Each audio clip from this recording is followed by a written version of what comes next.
portions of the following program may be unsuitable for younger or more sensitive viewers. Viewer discretion is advised. Vice President-elect Kamala Harris is being accused of stealing an anecdote first told by Martin Luther King Jr. and passing it off as her own experience. In an interview with Elle magazine in October, Harris talked of going on civil rights marches with her family in a stroller. Quote, "My mother tells the story about how I'm fussing, and she's like, 'Baby, what do you want? What do you need?' And I just look at her and I said, 'Fweedom.'" Now, some are noticing the serious similarities to a story told by the Reverend King in 1965. I will never forget a moment in Birmingham when a white policeman accosted a little Negro girl. "What do you want?" the policeman asked her gruffly, and the little girl answered, "Feed." So you're saying this is another piece on the rap sheet of Donald Trump, this misuse of power in the A$AP Rocky case? Yes. Okay. All right. Say it loud. Yes. Okay. I just wanted the folks to hear. And I'm black and I'm proud. She said, say it loud. Wait a minute. Say that again. I didn't hear you. What did you say? Say it loud. I'm black and I'm proud. But she is a black woman. Okay, that's why I agree with that. I agree with that. But is she African American? No.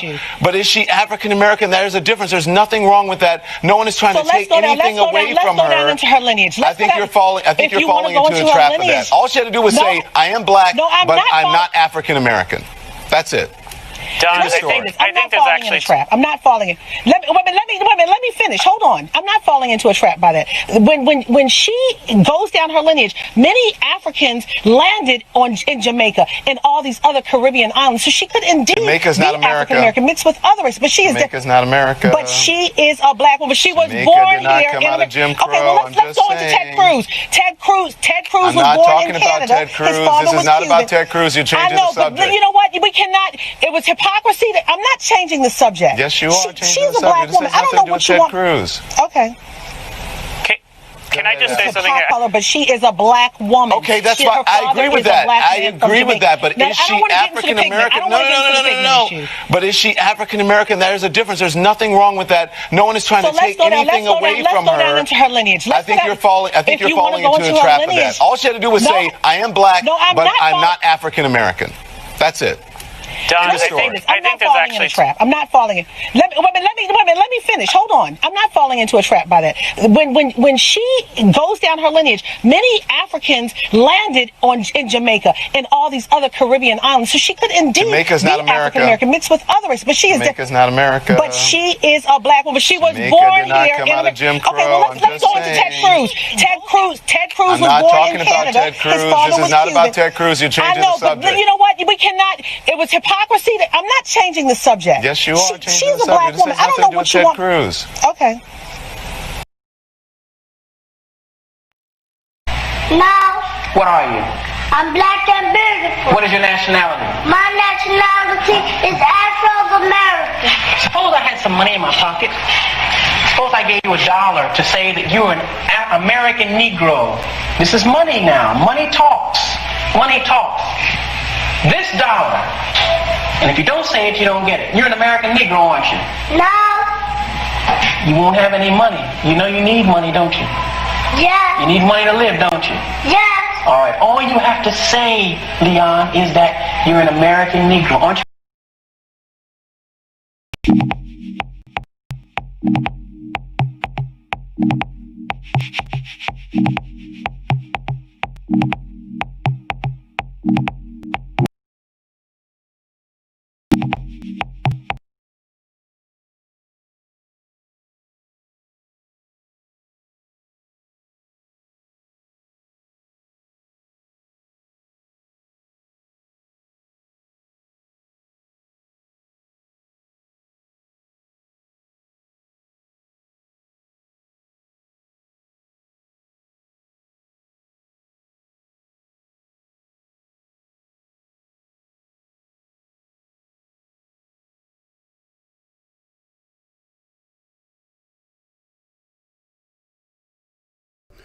Hey, how's y'all doing, everybody? Again, this is your host, the most hated show in the black corner of YouTube.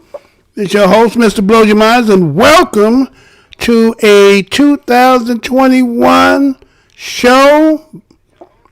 And I know I had said I would be back on, but I had to get some things settled, and we should be ready to go. So everybody should be happy to be in the house. What's good to you, fam, and everyone? Hopefully that you have stayed around. They have taken so many of my subscribers, but today, being the day of all days, we're going to commemorate one of the greatest of our peoples as Black Americans, right? Some people will look at,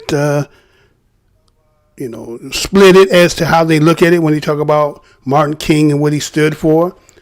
We don't always agree in everything, but when somebody has taken and did things to sacrifice themselves for the betterment, whether you may not agree with everything in their politics, their view, but when you talk about we as Black American descendants of slaves, we can only do but honor and give what is to be honorable about.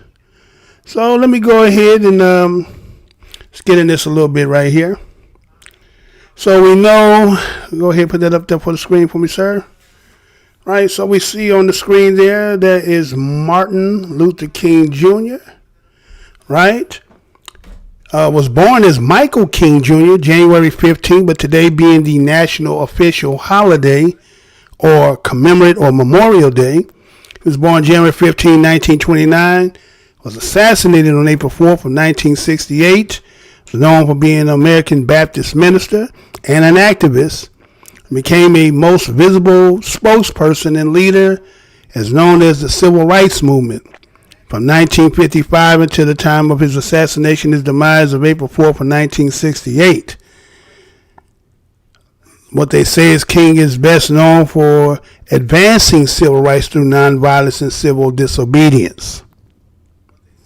Inspired by Christian beliefs and nonviolent activism, they attribute a lot of that to Mahatma Gandhi, but, that's them writing about him, right? And we see that he was the son of an early civil rights activist, Martin Luther King Sr. And so we see that in his life, he participated and led marches for Black rights to vote, desegregation, labor rights, and other basic civil rights. Now, again, Martin Luther King is known for Black rights, voting, desegregation, labor rights, and other civil rights. It was Dr. Martin Luther King who led in 1955 the Montgomery bus boycott and later became the first president of the Southern Christian Leadership Conference, known as SCLC. As the president of SCLC, he led the unsuccessful Albany movement in Albany, Georgia, and helped organize some of the nonviolence of 1963 protests in Birmingham, Alabama. King helped organize in 1963 March on Washington, where he delivered his famous "I Have a Dream." Right? Everybody always like to talk about the "I Have a Dream" part, right? So we see that the CLC had put into practice the tactics of nonviolence and with the protests, and by strategically choosing the methods and places in which protests were carried out. There were several dramatic standoffs with segregationist authorities who sometimes turned violent, led by the country's FBI director of that time, J. Edgar Hoover, considered King a radical and made him an object of the FBI's what they call COINTELPRO from 1963 forward. FBI agents investigated him for possible communist ties, recorded his extramarital alliances, reported them to the government officials. And in 1964, they mailed what they say they was mailing Dr. King threatening anonymous letters, which they had interpreted as attempts to make him commit suicide. Now, October 14, 1964, we see that Martin Luther King had won the Nobel Peace Prize, combating racial inequalities through nonviolent resistance. In 1965, he helped organize 2 of the 3 Selma Montgomery marches. In his final years, he expanded his focus, including opposition towards poverty, capitalism, and the Vietnam War. In 1968, King was planning a national occupation of Washington, D.C. to be called the Poorest People Campaign when he was assassinated on April 4th in Memphis, Tennessee. His death was followed by riots in many U.S. cities. Allegations that James Earl Ray, the man convicted of killing King, had been framed in a concert with government agents persist for decades after the shooting. King was posthumously awarded the Presidential Medal of Freedom, the Congressional Gold Medal. Martin Luther King Jr. Day was established, as we're talking about today, as a holiday in cities and states throughout the United States beginning in 1971. The holiday was enacted as a federal level by legislation signed by President Ronald Reagan in 1986. Hundreds of streets in the United States have been named in his honor, and most populous counties in Washington state was rededicated to him. The Martin Luther King Memorial and National Mall in Washington, D.C. was dedicated in 2011.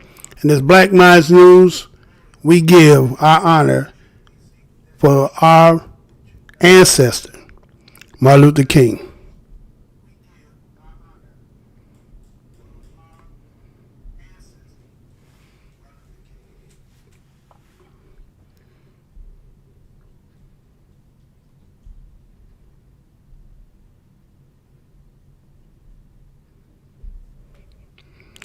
All right, so that's what we're going to start with. They'll give us some commemoration to, again, one of the greatest of our Black Americans, Dr. Martin Luther King Jr. And again, some people are going to have their do's and don'ts. Some people are going to have their likes and dislikes. But again, think about this. Martin Luther King was only 39 years old when he had been assassinated. Of this day, you would think that Martin Luther King would be about, he was in 68, 39, and so we say now, he'd be about 90, 29,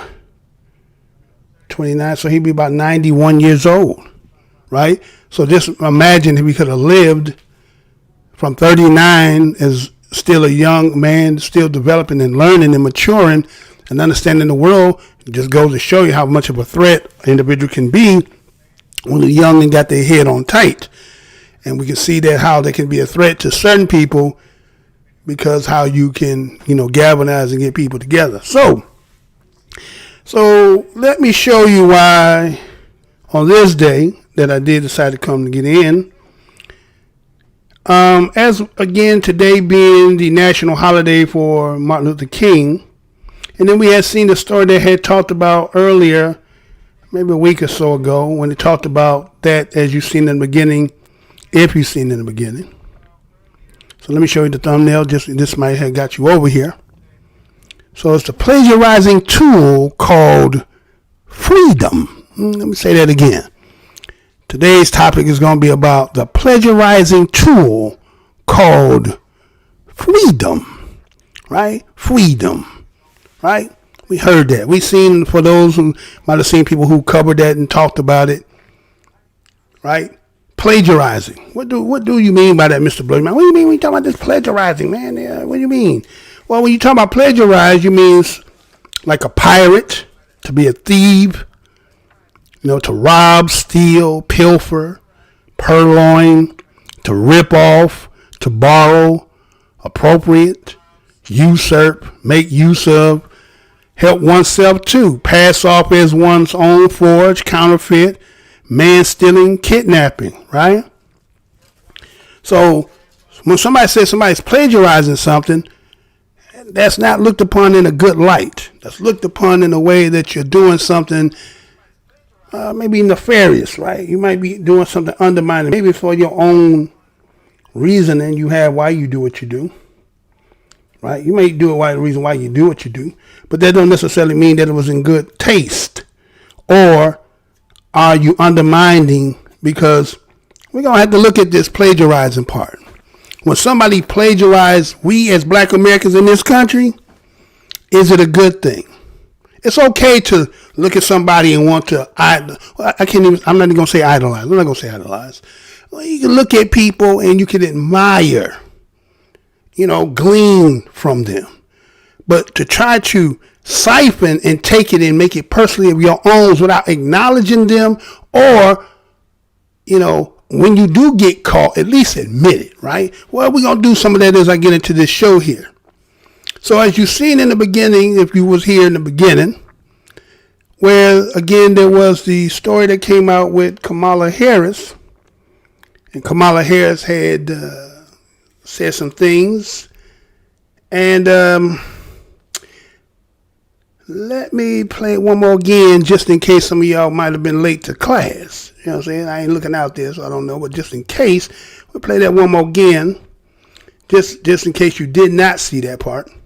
So let me go ahead and play this and be right back. Portions of the following program may be unsuitable for younger or more sensitive viewers. Viewer discretion is advised. Vice President-elect Kamala Harris is being accused of stealing an anecdote first told by Martin Luther King Jr. and passing it off as her own experience. In an interview with Elle magazine in October, Harris talked of going on civil rights marches with her family in a stroller. Quote, "My mother tells the story about how I'm fussing, and she's like, 'Baby, what do you want? What do you need?' And I just look at her and I said, 'Fweedom.' Now, some are noticing the serious similarities to a story told by the Reverend King in 1965. I will never forget a moment in Birmingham when a white policeman accosted a little Negro girl. 'What do you want?' the policeman asked her gruffly, and the little girl answered, 'Feed.'" So you saying this is a... So, again, for those who might have been tardy, well, there it goes, right? You heard about that, right? You heard about how it was said, and it had been shown, that, matter of fact, let me put it up on there just in case you didn't get to see it in its entirety. Put that up there for the screen for me, sir. Yeah, put the quote up there. Thank you, sir. All right, so we had see that Martin Luther King in 1965 in an interview to Playboy magazine, it says that I will never forget a moment in Birmingham when a white policeman accosted a little Negro girl. "What do you want?" the policeman asked her gruffly, and the little girl answered, "Fweedom," right? Fweedom, right? You understand that, right? A little girl who, you know, can't pronounce all her syllables yet, still learning the game. Say some things, and again, it came across that way. Now, we understand that. And so, ironically, we see that in an interview, I think it was in Elle magazine. Go ahead and show the quote over there on hers, too. Right? We have an October interview to Elle magazine. You see Kamala Harris, Vice President-elect, right? "My mother tells a story about how I'm fussing. She says, like, 'Baby, what do you want? What do you need?' And I just looked at her and I said, 'Fweedom.' Fweedom," right? Right? You know, that kind of remind me. I don't know, some of y'all still might be still brand new out the pack, but I remember this to be a show they used to come on back in the day, made by Norman Lear. Remember All in the Family? Right? You ever seen All in the Family? Remember when the Jeffersons lived next door to the Bunkers, right? And Lionel would always go over there and visit once in a while, and he'd do some things. But there was this one scene that they would have, and that was he would do a little bit here and there on it periodically on the show, and he would do something like this. So just in mind, check this out. Be right back. Now, Lionel, you could say by throwing you these little jobs that in a way I was helping you get some money so you go to college and you could become a electrical engineer. Yeah. Would you ask your question already? Will you keep your drawers on? By the way, Lionel, it's a nice looking suit you got on. I mean, it's clear. Lionel, you could say by throwing you these little jobs that in a way I was helping you get some money so you go to college and you could become a electrical engineer. Yeah.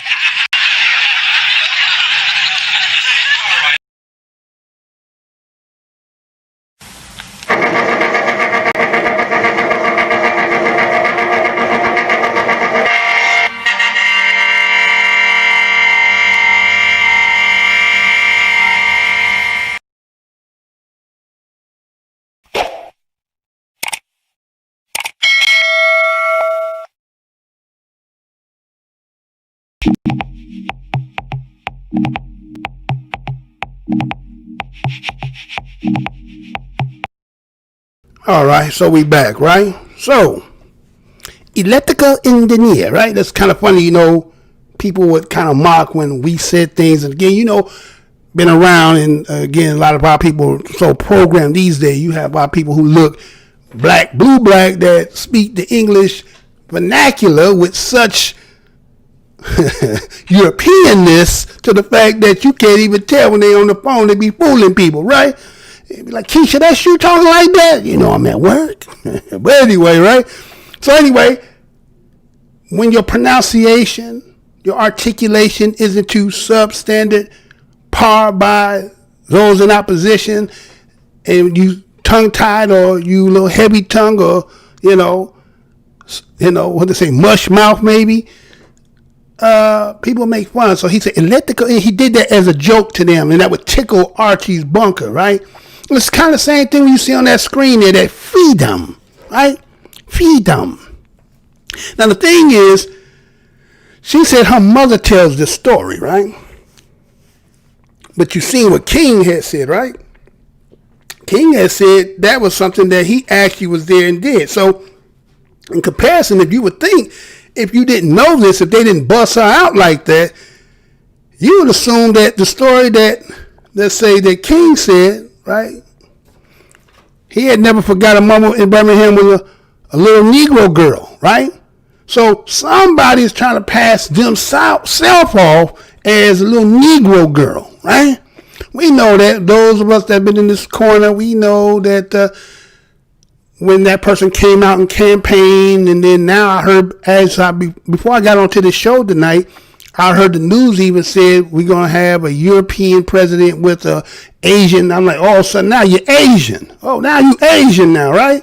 Okay, man, we don't know. We, you know, comma, chameleon, right?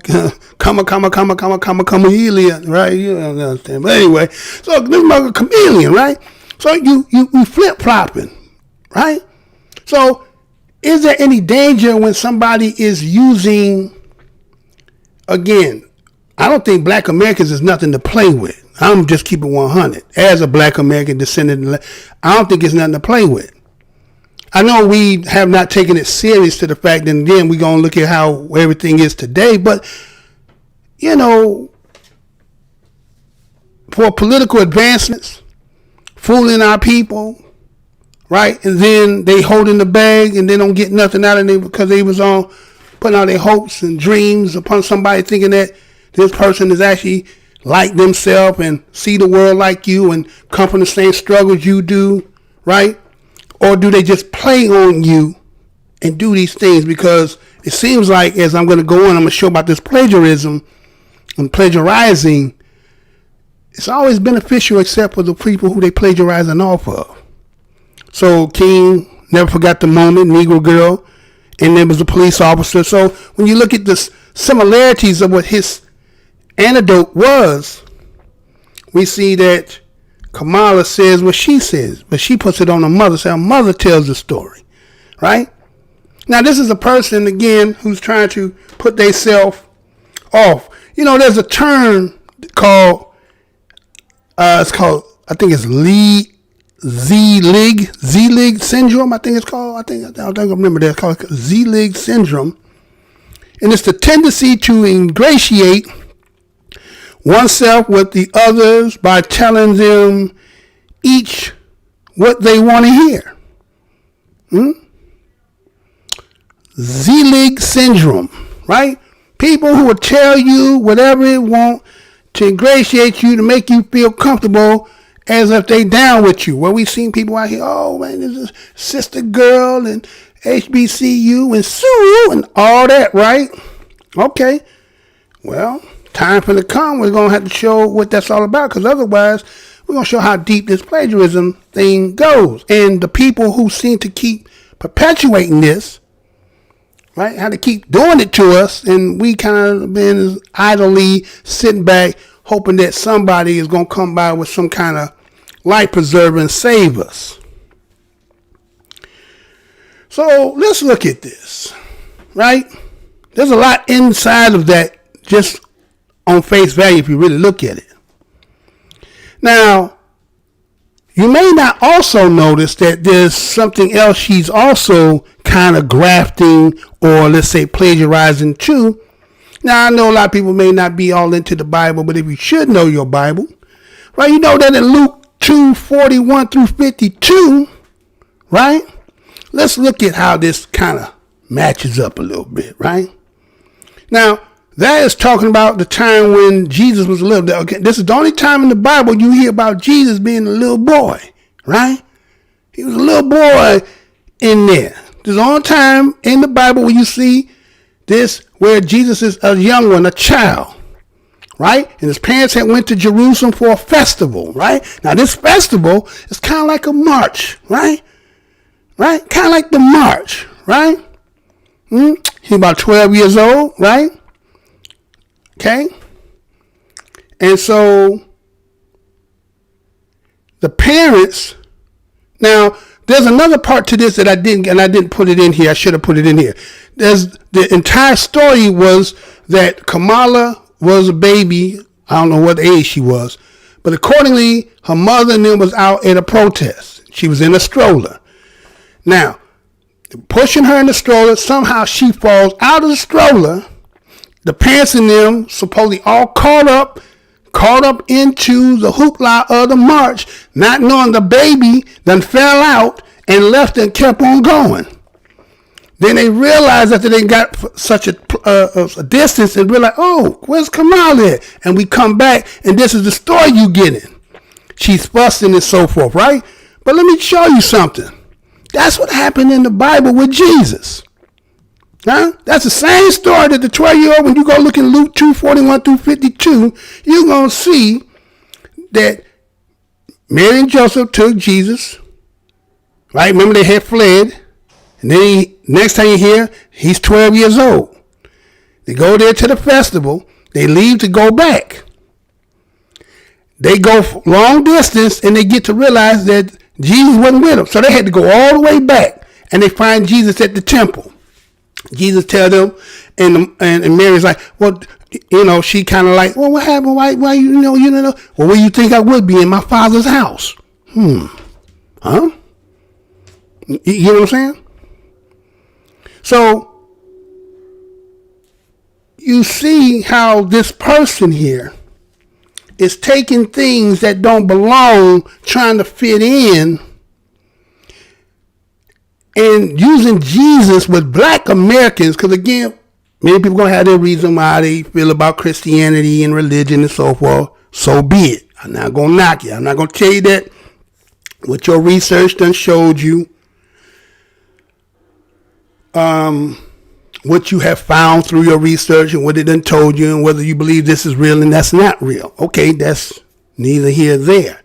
But again, for me and mine and those when I talk about over here, Jesus had to be real to black Americans due to what we were enduring, right? So even though somebody gave you something that you may think that was fictitious, but based on what you were going through, it had to be real for you to be able to survive and give you hope. So when you see that how black people are so religious and believing in religion, people will play with that. So it's subliminally, it's in here without you not realizing it's in there. So you're already plagiarizing off the fact of Martin Luther King, who was dear and near to a lot of us. I ain't gonna say everybody, but dear and near to a lot of us. And then you also sneaking up in there, you got Jesus in there too. So it got some resonance of that in there too. So here's a person, as I told you, Z-Lig syndrome, will say and do to be ingratiated with you at any and all cost. Right? That's how I want to get down. I'm just like you. Okay? Now, let's see. I had seen this too, right? Now again, to show where this plagiarization going, let me go put that back up there for me, sir. Right, put that back up there for me. All right, there we go. Let's get back in there. All right, so we get the gist of that. That's what she was coming with. That she was coming with the fact that she's trying to use herself. She's tying herself in, kind of here with you as being black and Martin Luther King and so forth and so on. And it's like, okay, now who does that? Do black Americans go any place? Now, I'm not saying there's people who don't do it. But black Americans pretty much be black Americans unless they don't want to be black. Right? They may do things that say they might want to be Buddhists. They might be Muslims. You know, they do all these other things, but they don't really denounce unless they so, again ingratiated with other people and trying to become a chameleon to that stuff. But primarily just be who you are. Right? You can't go in and try to be a Chinese. You can't go to China and be a Chinese. You can't do none of that stuff. But it seems like everybody can come in our house and they can be us, and then it's like we have to be accepting to it no matter how they see it or say it. So I seen this the other day. And let me show you this, and we shall be right back. Check this out. What do you want people? I'll be honest, I'm here today because in my country, with the hurricane that we had, it's kind of terrible, and we got a president that he's not helping the population, and we're in a bad situation. I'm coming from way far away from Roatan, and I'm. Where is your family? My family, I left them home. I know they kind of worried because I don't have no internet, so that they can check me and see how I'm doing. And I'm here today because I'm dreaming to get to the U.S. What is happening now with the pandemic? Well, the pandemic, it's messed us up a lot. I used to work tour guide, tourism, and we on the island, we're not receiving no tourism. Because you're from Roatan? I'm from Roatan. Born and raised, islander, and that's where I will live. What do you want for your people? What I want for my people, I just want patience and pace that we can get to the U.S. because they're having a new president, where's Biden. He's going to help all of us. He's given us 100 days to get to the U.S. and give us legal mental paper so we can get a better life for our kids and family.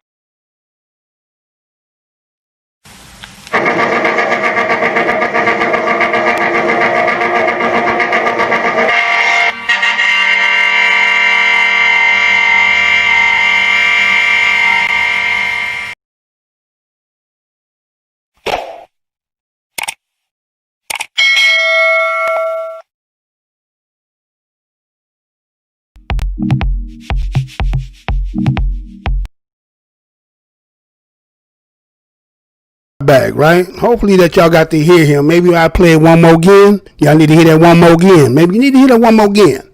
Get that one more again. Hit that replay for me one more again. What do you want for your people? I'll be honest, I'm here today because in my country, with the hurricane that we had, it's kind of terrible, and we got a president that he's not helping the population, and we're in a bad situation. I'm coming from way far away from Roatan. And where is your family? My family, I left them home. I know they kind of worried because I don't have no internet, so that they can check me and see how I'm doing. And I'm here today because I'm dreaming to get to the U.S. What is happening now with the pandemic? Well, the pandemic, it's messed us up a lot. I used to work tour guide, tourism, and we on the island, we're not receiving no tourism. Because you're from Roatan? I'm from Roatan. Born and raised, islander, and that's where I will live. What do you want for your people? What I want for my people, I just want patience and pace that we can get to the U.S. because they're having a new president, where's Biden. He's going to help all of us. He's given us 100 days to get to the U.S. and give us legal mental paper so we can get a better life for our kids and family.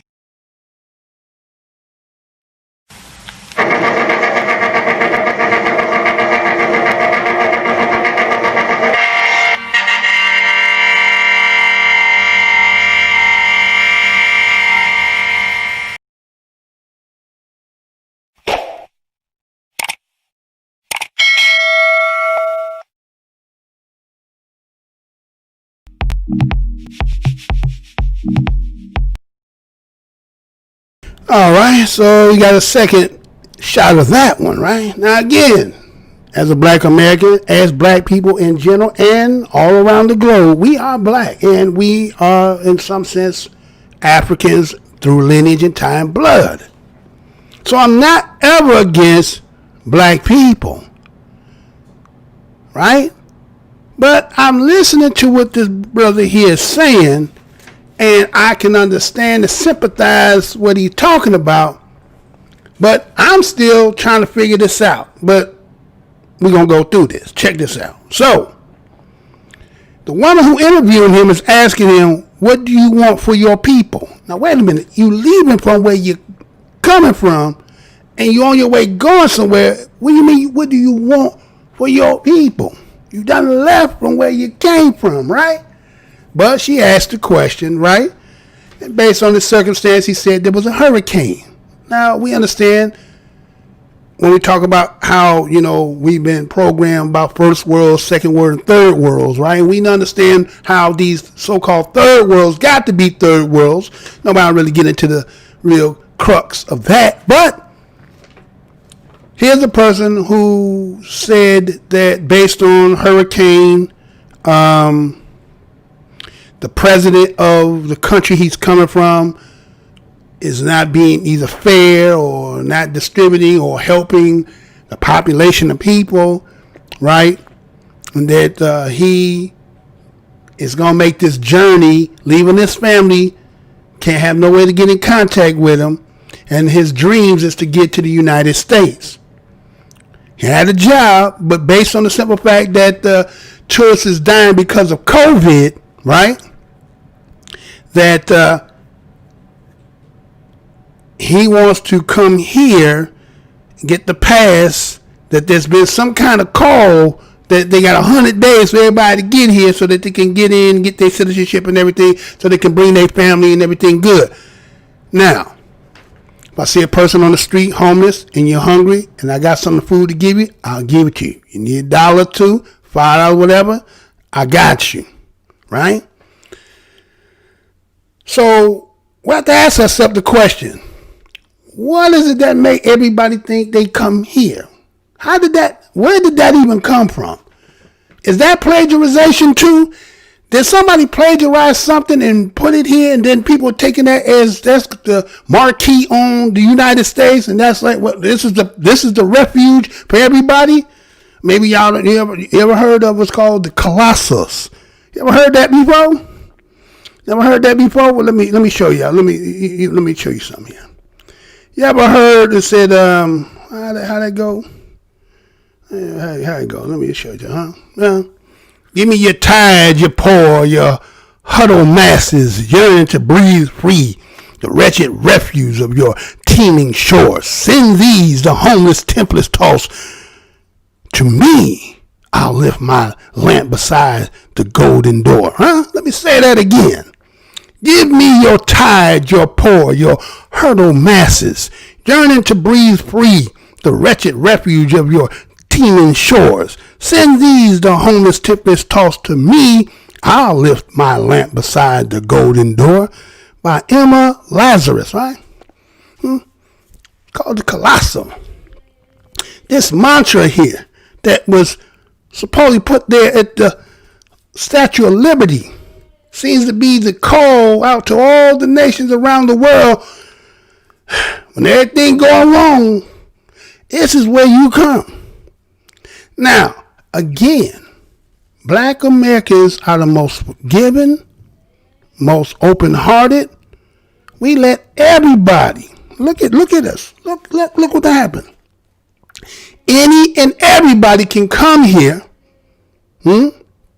You know how you have a guest come on your house back in the old school day? You ain't got enough bed, get the sheets, put it on the floor, put a pillow down there, right? Now, depending on who they is and the age and, let's say in the pyramids of seniority, great uncle, great auntie, or somebody gonna hit the floor, right? What black people do? We got on the floor for a lot of people to come here and, as he said, dream coming here and bring fellow. My whole family and everything else, not just my family, I'm going to bring my whole country here, right? Okay. But what does that do for the people who, where's our give us tired poor? Who's giving this SOS to the black Americans? Who giving that to us? Have you ever seen that? I've seen, what was that, the repatriate back to Africa, what was that, the year return? On the 400 year with the year return, but then You know, people went there, but I guess ain't too many people say, but I'm pretty sure a lot of people try to get up out of here when they seen all this taking place. And I'm going to touch on some of that a little later. But you understand what I'm saying? And so some people might hear me and feel like no. I'm not saying that. I want you to understand how this plagiarization and who it affects and everybody. And then when we try to make this stance and say, hey, hold on, wait a minute. You know what I'm saying? We got to eat. We got children to feed. We got, you know what I'm saying? And when you put enough blood, sweat, and tear in the damn game, I think you entitled. I think you have a priority. I think you got seniority, right? So, you know, that's how they do. They doing all that like stuff like that. So it's called, well, matter of fact, I had seen this too. Let me show you this too while we at it. I seen this in the, you know, recently after everything done took place. You know, sometimes you know certain things that people will be in disagreements to, right? You know, but then the system may be like, nah, that's not true. Now they're coming up with what they call what? Fact checkers, right? Everything now is damn fact check. What? Fact check. Everything that you thought was true now going to be like, no, that's not true. We discovered that that's not the truth. Well, wait a minute. You know, it's kind of like being a judge, jury, executioner, everything. You all of that. It can't be that, but they do it any damn way, right? So you take it or leave it alone, right? So let me show you something. I had seen this article in the paper. Right? Let me show you this. Right? Fact check. U.S. didn't reject any earlier version of the Statue of Liberty that honored slaves, right? Did y'all ever know that they had, again, I'm going to give you the whole, this story to this. You ever heard that the Statue of Liberty was a black woman given to us by France, right? But fact check said, that ain't true.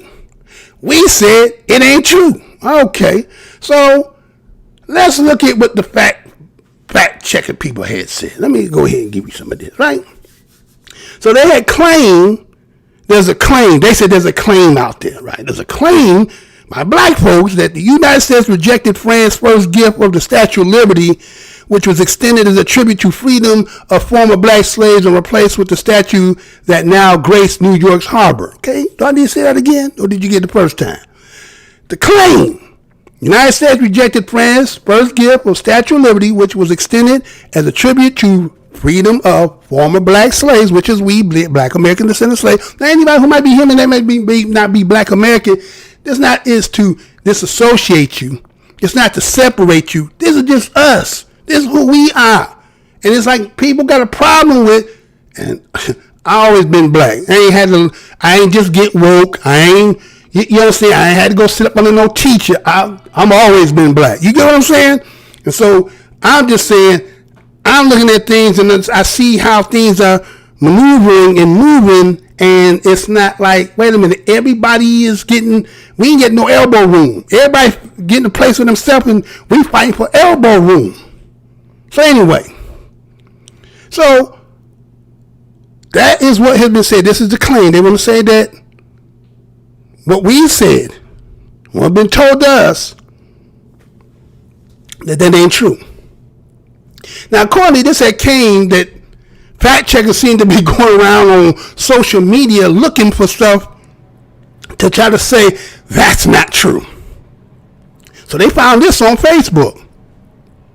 And they said on that Facebook post, it had said that France had originally given a much different Statue of Liberty to the United States honoring free black slaves, but the United States had rejected and replaced it with the current one we see today. Now, according to where they got this from, they said that they had showed the statue of a black woman holding a lantern in her left hand, and they said, well, that's the one they said they purported that they rejected, right? Now, again, you're going to be the judge, jury, and executioner. So anybody who reading this is what they're going to take, because they're the system. They're going to tell you what's right. And that, we don't have no reason to lie to you, right?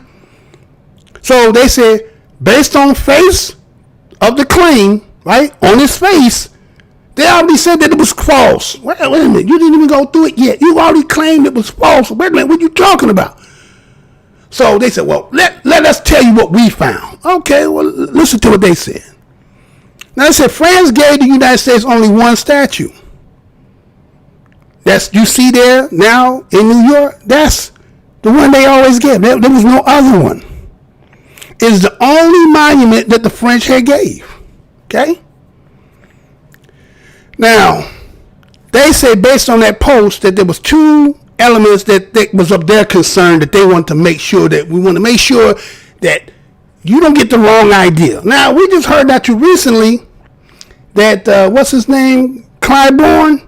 Then he talking about we need to have our own national anthem. And, right? You just heard him say that just the other day, right?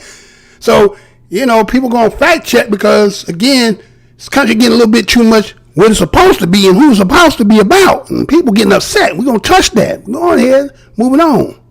So, they said it was a proposal as a gift from France to the United States.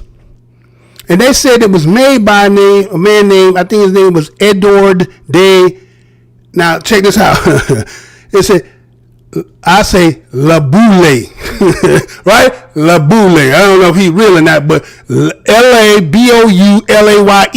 La Boule, like Boule. Okay, but anyway, so he is an artist, and somehow they talk about the artist who it was done name was Frederick Augusta Bartholdi.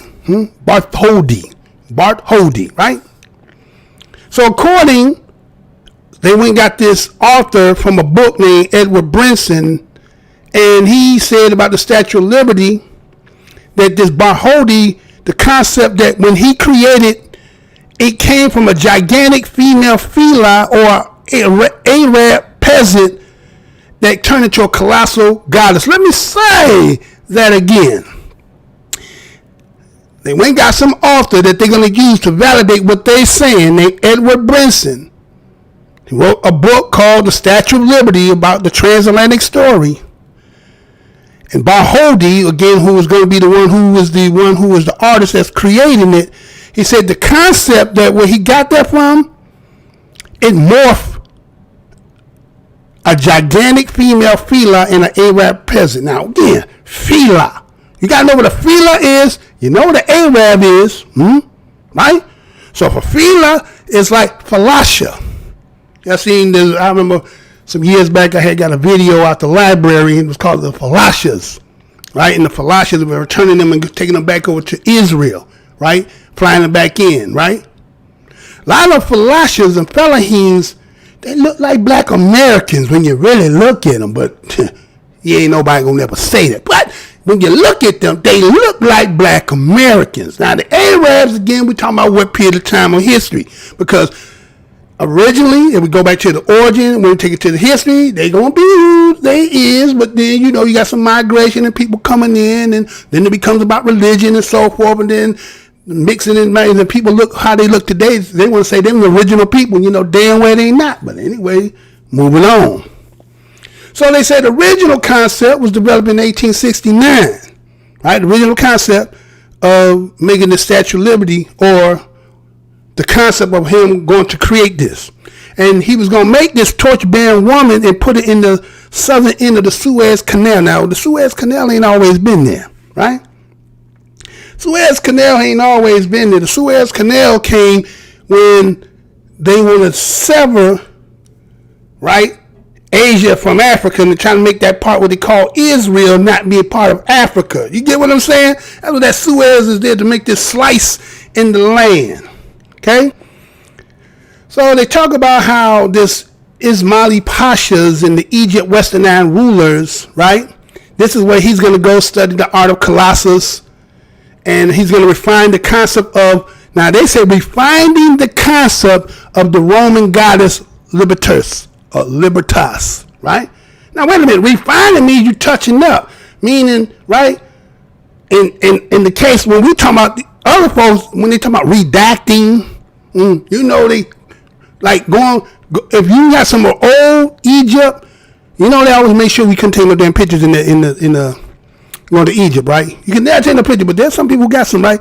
But you got them pictures and go what they see today, and you can see the washing, right? You can see the washing that's up in there. But anyway, don't take no orders. You don't see yourself. But anyway, so they talk about how this early models of the statues were called Egypt carrying the light to Asia. Let me say that again.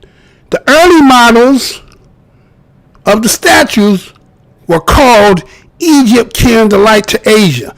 Now, what period of time we talking about Egypt? Because you know they can make movies, and movies, the gods of Egypt, the only one that was black in it was Thought, right? Thought was the only black one in the movie. The rest of everybody else was like Moses and shit, what's his name? Charleston Heston. You know what I'm saying? Damn well, you know, but anyway. So if you say Egypt carrying the light to Asia, now is Egypt in Africa? Oh no, I know it's Arab nation now. I know that now. But we talking, was Egypt in Africa? And most likely, they're going to be who? Right? But this fact check talking this, right? This fact check. So Bahawdi, he did this commission. And so he didn't get the commission to do originally what he wanted to do in the Suez Canal. So what they ended up doing is he created a lighthouse instead. He didn't get to do his original plan, which was, again, remember, the Egypt Arab-looking woman that's going to be the Statue of Liberty.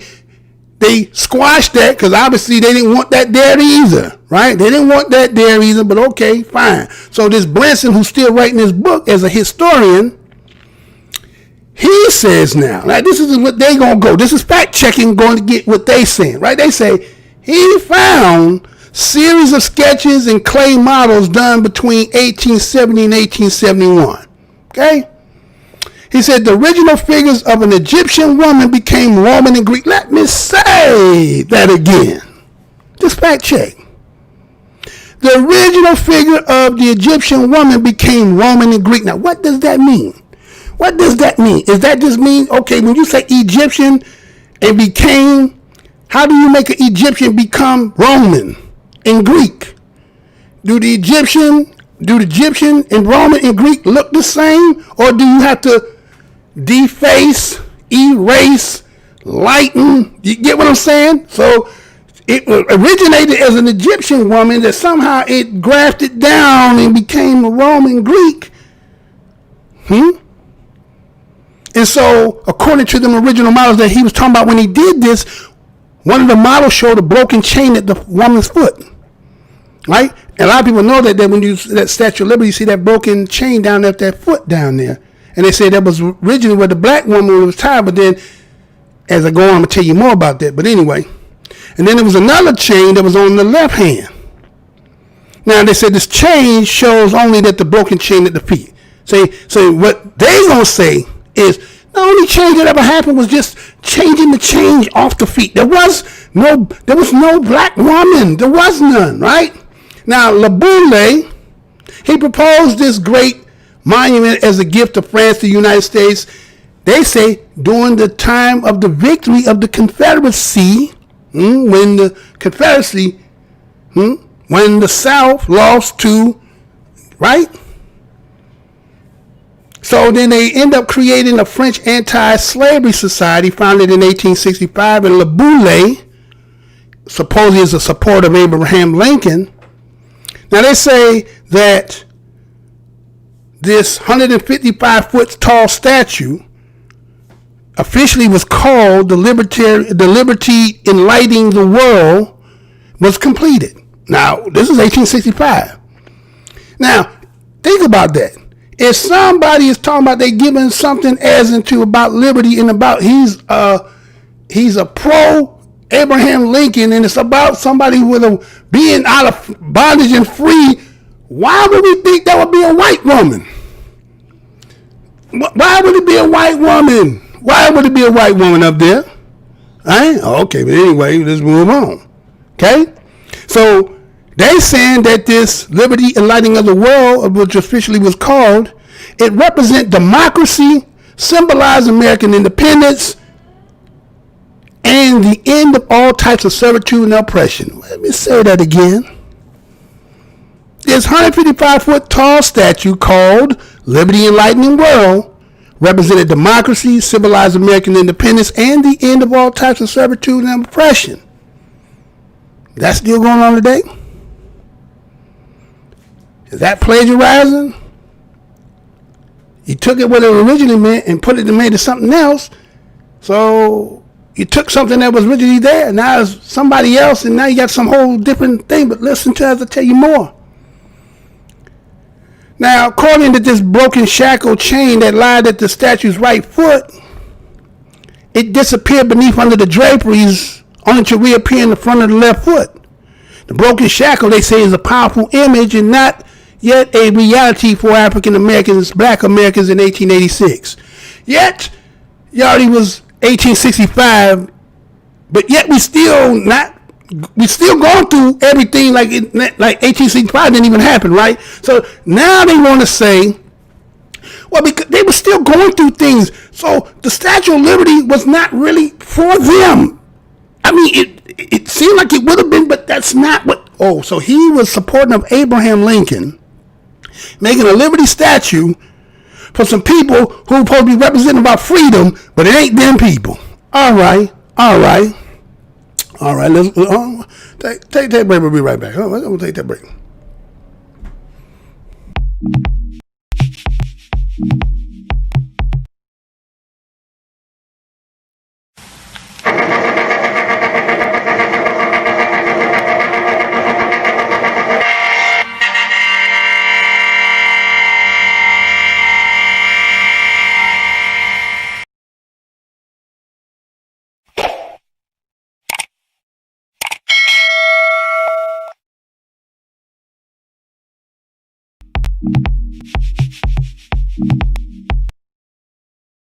Back, right? So now listen to how they're going to go ahead now, and well, that was what it might have been for, but this is how they reneged on that. Check this out. The cautious professor, he disliked the radical Republicans. He said the reason why he disliked those radical Republicans is because the radical Republicans used federal power to deprive former Confederates of citizenship rights. Let me say that again. This professor, I guess his laboratory, no, that he's an artist, so it must have been Bernison. He says the radical Republicans used the federal power to deprive former Confederates of their citizen rights, while abruptly extending such rights to all adult black men. So based on that, under Le Boulet's influence, the Statue of Liberty's early meaning as a symbol of abolition surrendered to a new significance as a sign of the return to normalcy. That's how it flipped. That's how they switched it. That's how they undermined it. It was originally what they say they won't admit to what they said, but then they said, well, can you believe that the Confederates now can't be citizens?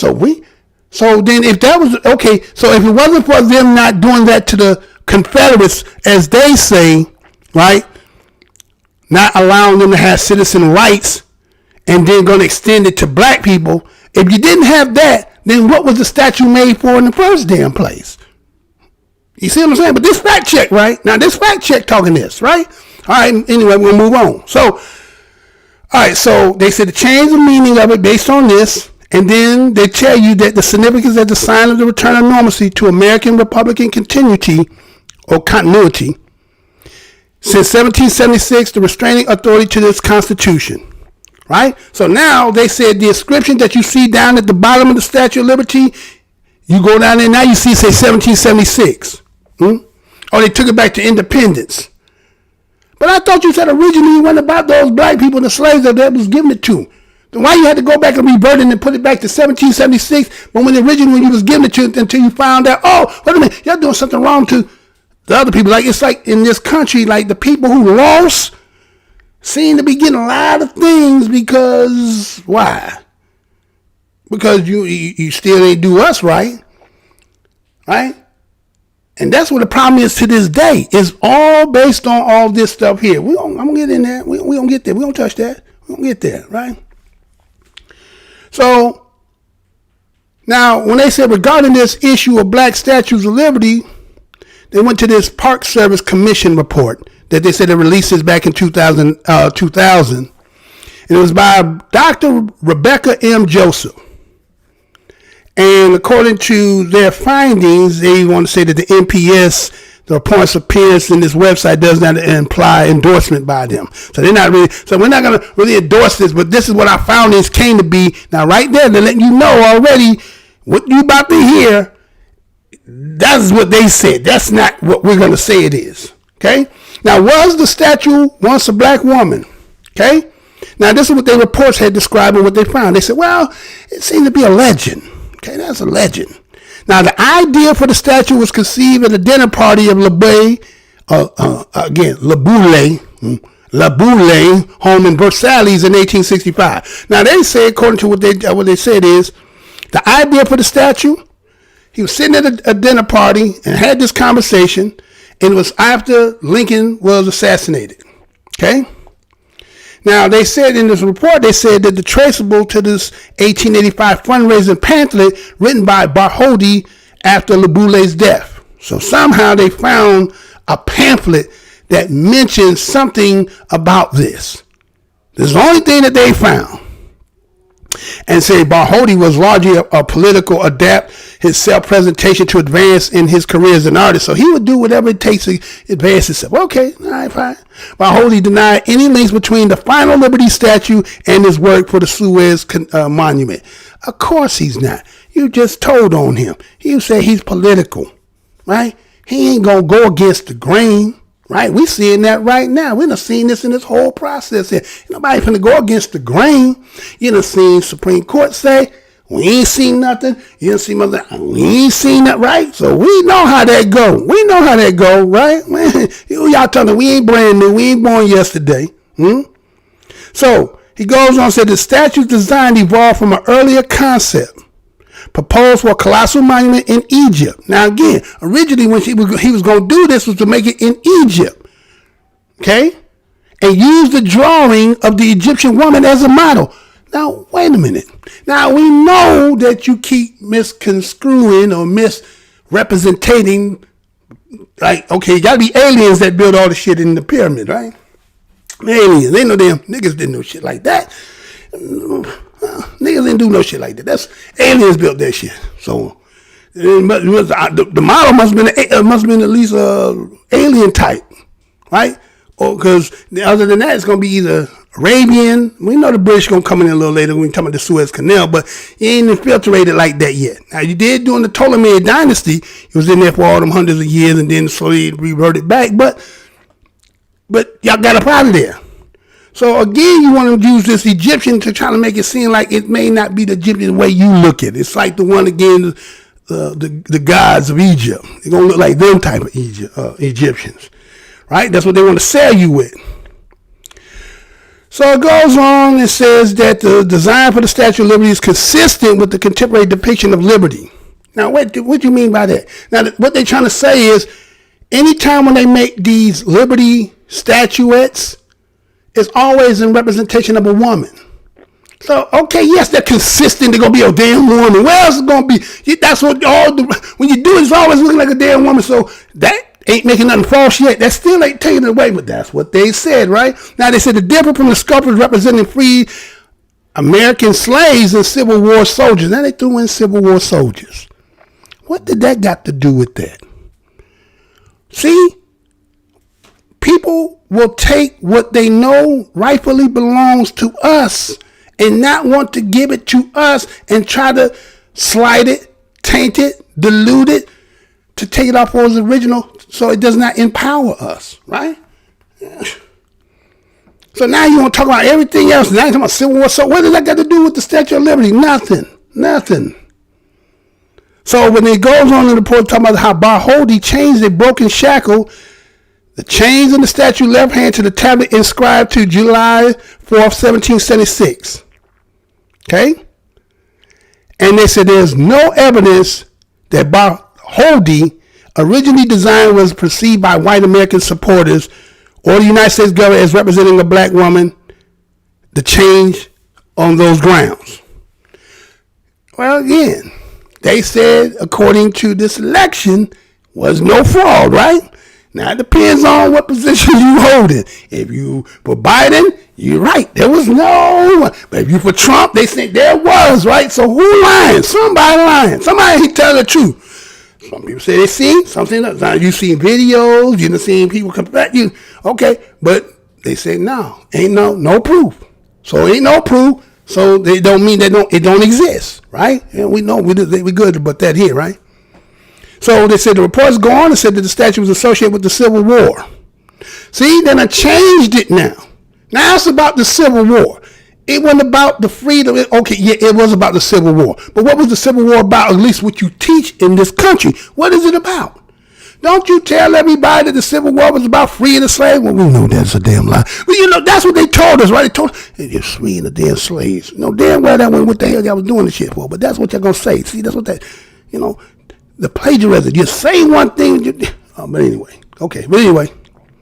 So, the abolition until the near the end of the 19th century, they said, regarding the issue whether a black woman was the original model for the statue, the temporal proximity and the aesthetics overlap between Bartholdi's Egyptian proposal and the Statue of Liberty project, the preliminary natures of the statue study model makes it impossible to rule out in 1870-71. It makes it impossible to say that that statue was not originally a black woman.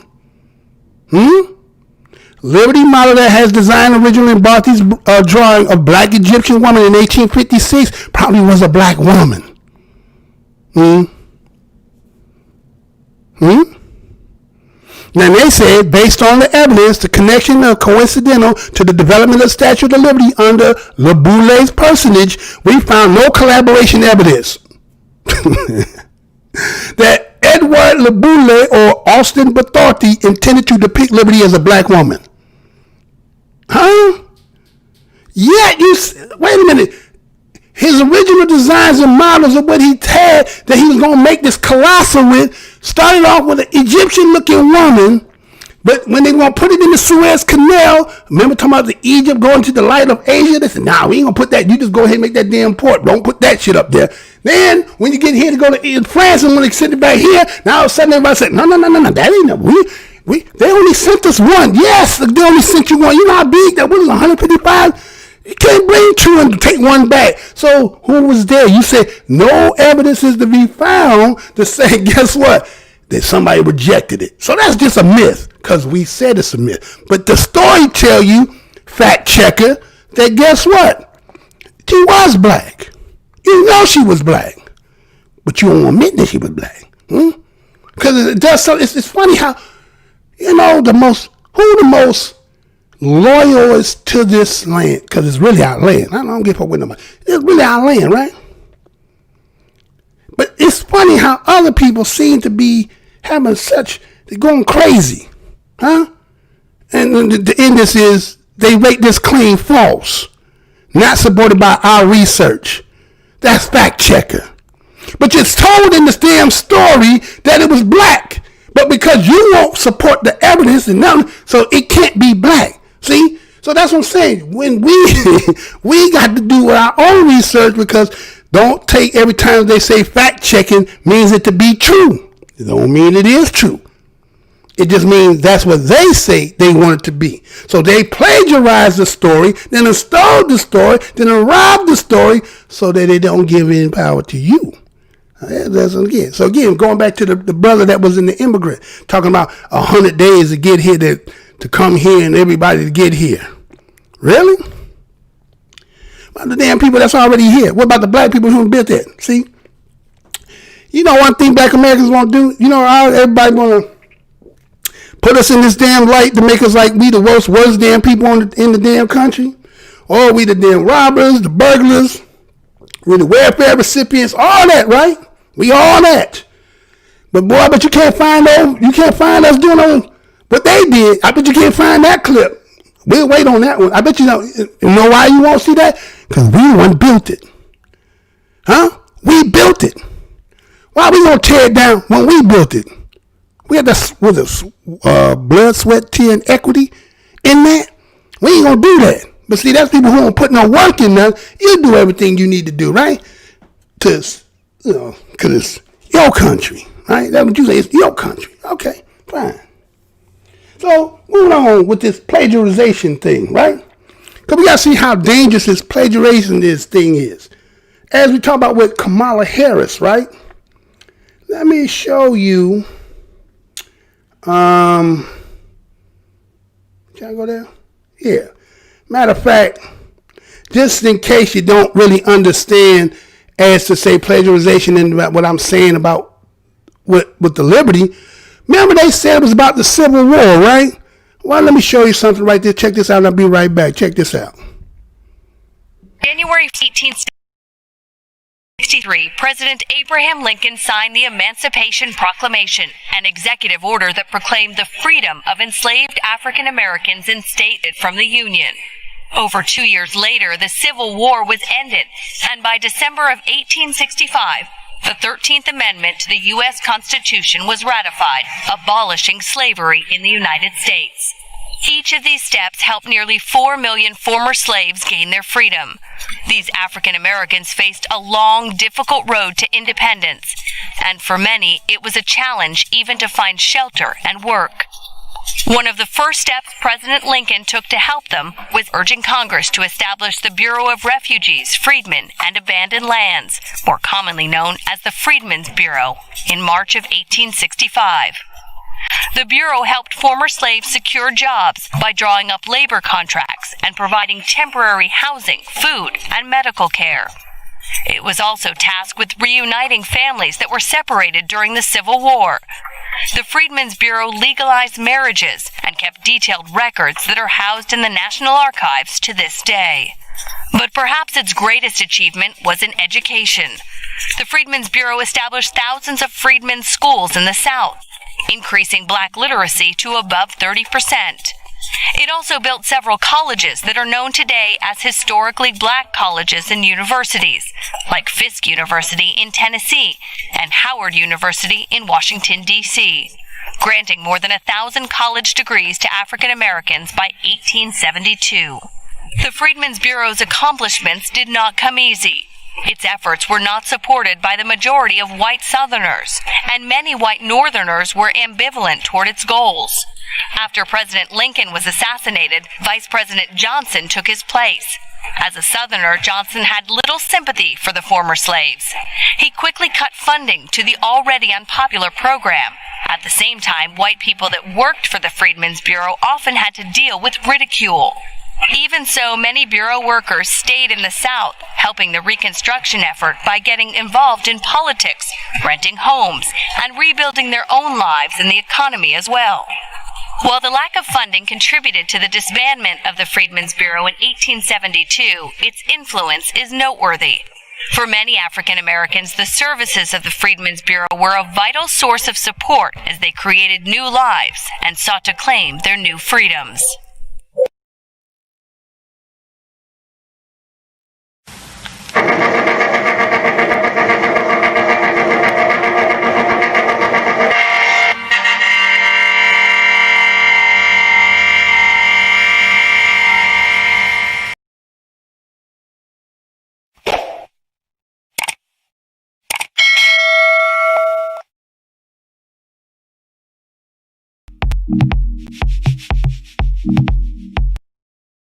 All right, we are back. So, right? Now, those who have been watchers over here, remember I did that whole video based on the simple fact of that Freedmen's Bureau and how our ancestors saw so much money, right? Billions of dollars that was invested and put in and taken and stolen from us and then threw us back down with some others who you supposedly had beat, right? We lost all that, right? So, question becomes again, as we talk about plagiarizing, right? Is there a offense when somebody does something that just don't supposed to be there or belong there? Let's say something like this, right? Is this offensive to anybody? Or is this is like back in the days when those remember you had the King, JFK, and Jesus on the wall? I don't think in our house, but some people had that, right? Is this offensive to you? Is this plagiarizing to you? Somebody, it's like, back in the old days, Sesame Street, I think one of these things is doing his own thing. Can't you tell? One of them, right? Somebody's in this is out of place in here, right? But some people, he fit right in. Some people say he fit right in. Some people say he belong in there. I remember, I can't find that clip for nowhere. I think they burned that. Some of y'all might remember. You remember when, I think Arsenio Hall had the top 100 greatest black Americans. Do anybody remember seeing that? You remember when it got to that top 5. They had number 1, this cat in the middle. You see that cat in the middle? He was number 1. He was over Ali. He was over Martin. He was over Malcolm. He was him. He was. Right? Mug sung Al Green. He just got a job. A job that's just basically when you was in school and the teacher got to go to the washroom. I need somebody to watch the class while I come back. Right? So, you know what I'm saying? Grafting on to people who have a rich history. See, everybody else, that's the thing about everybody be plagiarizing is because, and trying to steal and take, is because you don't got what we got. We don't need comic books as heroes. We don't need to make no mythology for a hero. You can turn on the TV, you can go in history, you can read about people doing. We don't got to do all that. But everybody want to come, and again, I'm not doing this to be divisive. I think people know, but I think we just ain't been saying nothing. And people just riding us and taking it, and we just sitting there like, it's all right. We get another one. Cube did that intro in that video. That he said, dude was like, he said, you on my that watch? He said, what you waiting on Jesus? He said, I guess you don't mind that watch, do you? Jesus, give me another one. But that's how we doing. Yeah, you don't mind that we take that. You don't mind if we come in here and say we part of you and I be the, the number 1. You don't mind, do you? You don't mind if I say I'm black and I'm not, but then next time I'm Asian and then sometimes I'm Caucasian and sometimes I'm Indian. I mean, you don't mind none of that, do you? Right?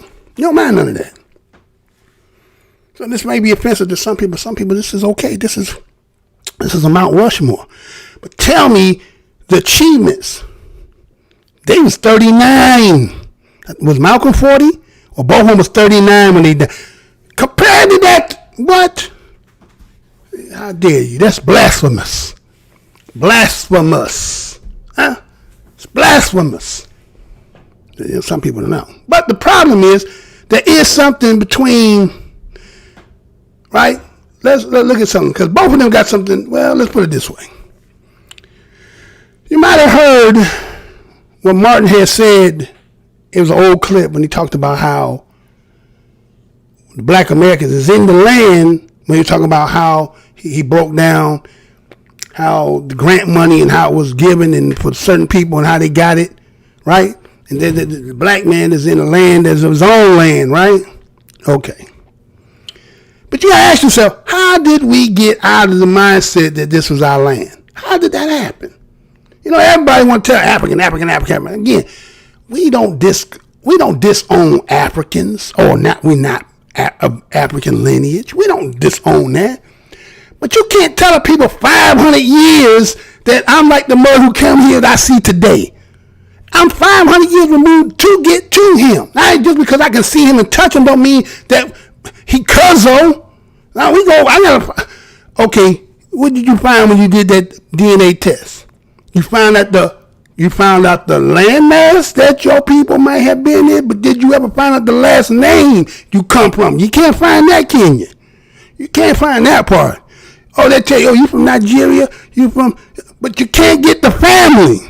But when you hear, even though they're slave now, y'all want to be slave now. Man, it is what it is. You can't put that you ever seen somebody put in that kind of time of work and then they fire their ass and then they ass snap and want to go kill up everybody? I'm not advocating that, but I'm just saying, how y'all done seen stories like that, right? I've done been in about 20, 30, 40 years in the job and then they fire him because, you know what I'm saying? He's like, man, I put too much damn time in here. He gonna do me like this? He gonna snap, right? So the question becomes, how do we see ourselves being somewhere else? Because, you know, they just like that was talking about the Statue of Liberty, was talking about some, oh, well, you know, the transatlantic. Everybody use that, transatlantic. Just like you heard in the earlier part, if you seen the beginning where that April Ryan was talking about Kamala Harris and was trying to, you know, really negotiate with her and say how she's black like you. You in the transatlantic, everybody, you know, they come, yeah, but even Donald was like, but she's not black American. She's not black American. What's wrong with black Americans being black Americans based on what it's like nobody don't want us to have our own shit. It's not separating us.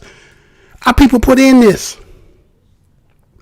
Everybody wants to plagiarize. I mean, even when you talk about civil rights and all that, everybody done grafted on like they put in that kind of work. I'm hearing some of the craziest things on this TV and on this internet, how people just say that they entitled. I'm like, wow, okay, well, maybe it just has something to do with it. All right, so let me show you something.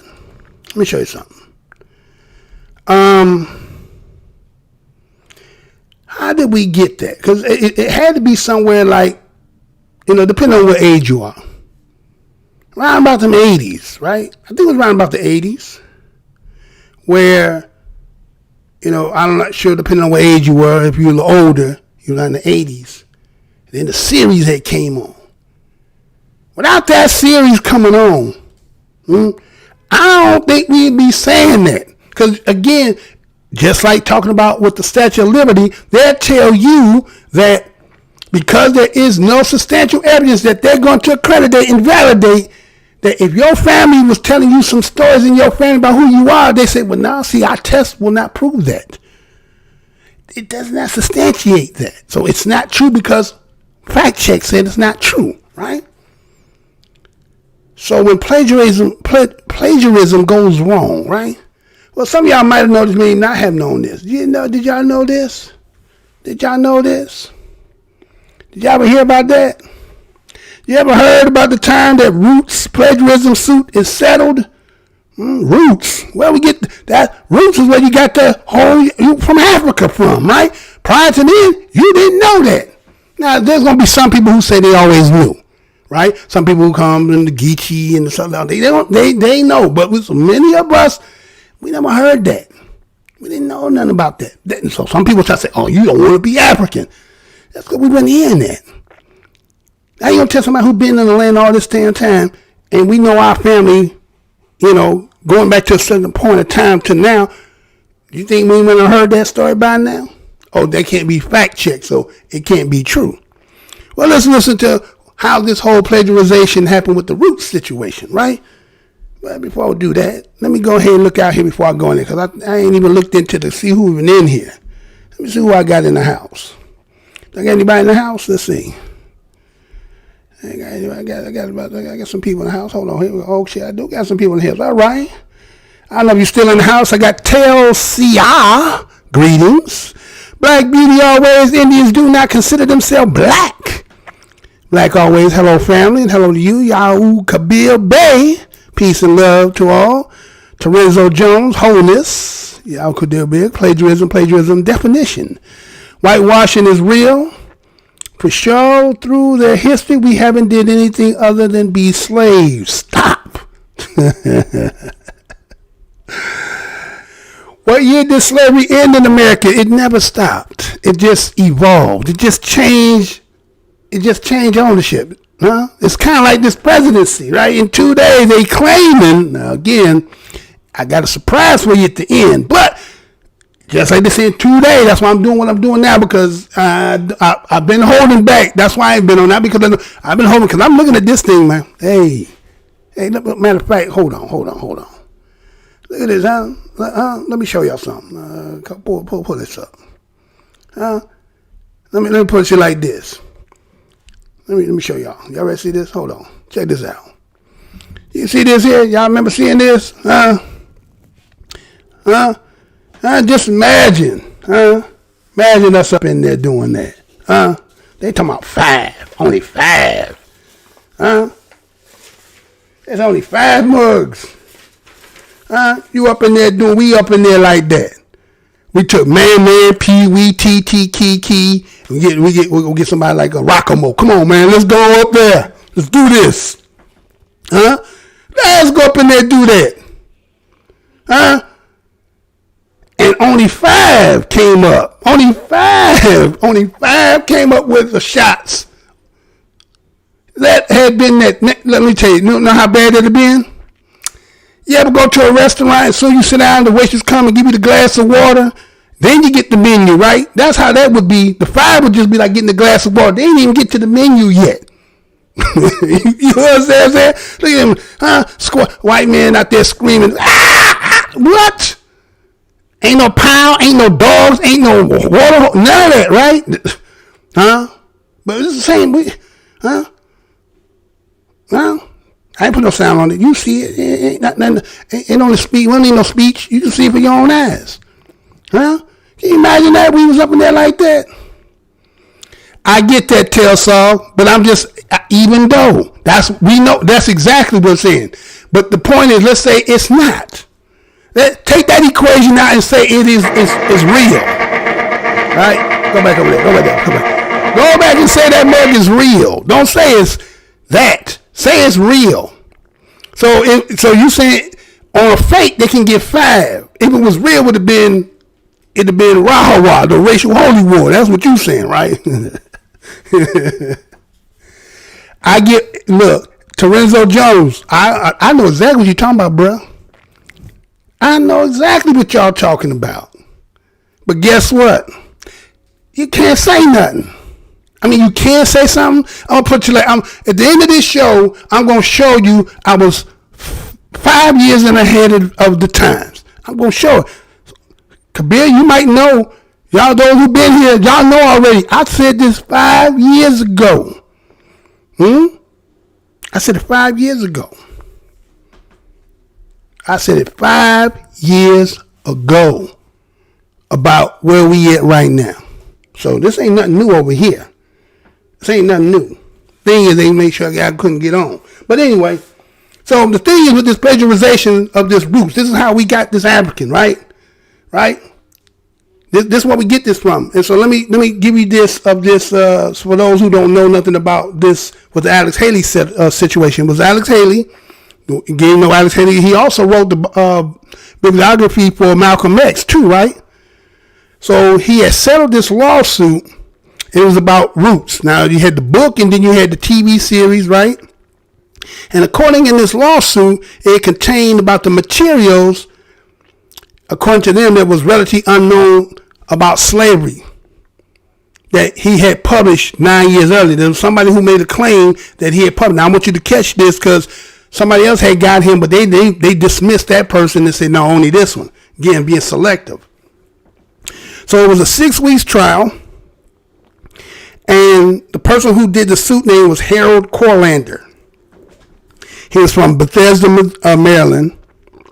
And he was claiming that substantially similarities in roots and then the book and novel that he wrote called The African.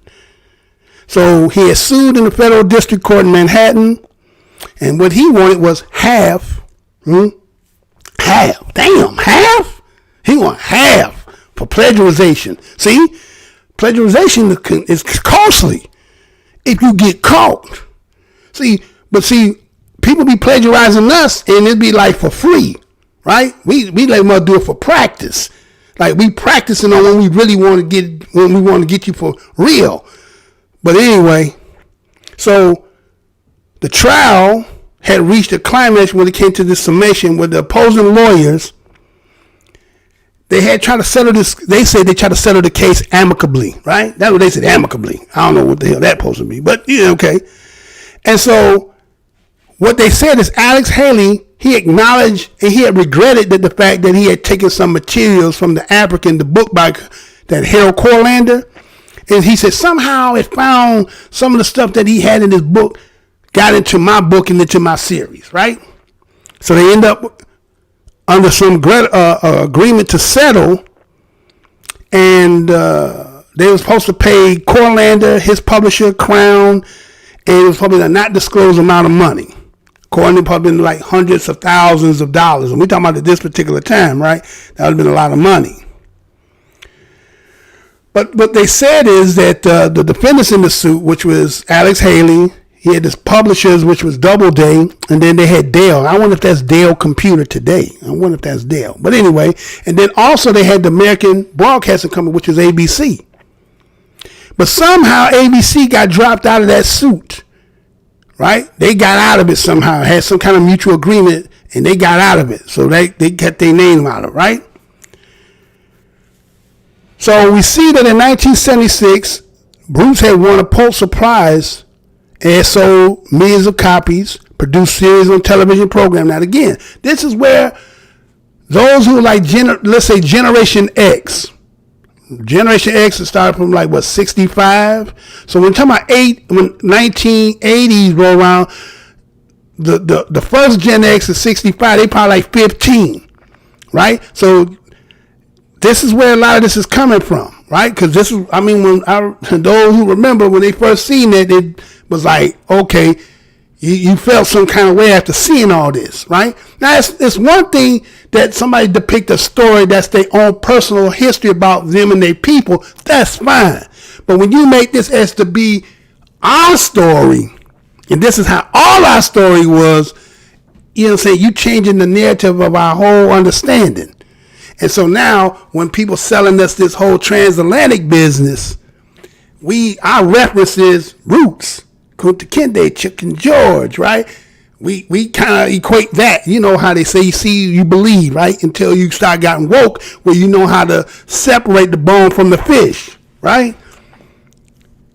And so they say in 1976 they won a Pulitzer Prize, and then they produced a series of TVs, and then they said it was a powerful impact throughout the country. The African sold the book that he had, the African, only had sold about 14,000 copies. So, but it was 130,000 in paperback. So this judge name was Robert J. Ward.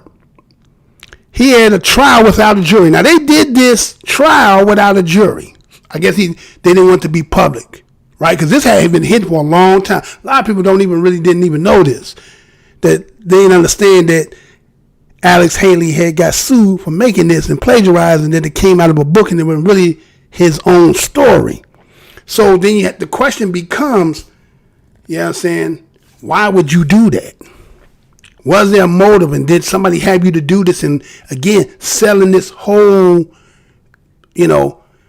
now, did the transatlantic slave happen? Yes, it happened. Sure, it happened.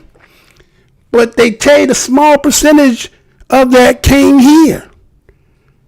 And those who see my last show that I did, remember this? Let me see, can we pull that up? Remember I showed you the census from 1790.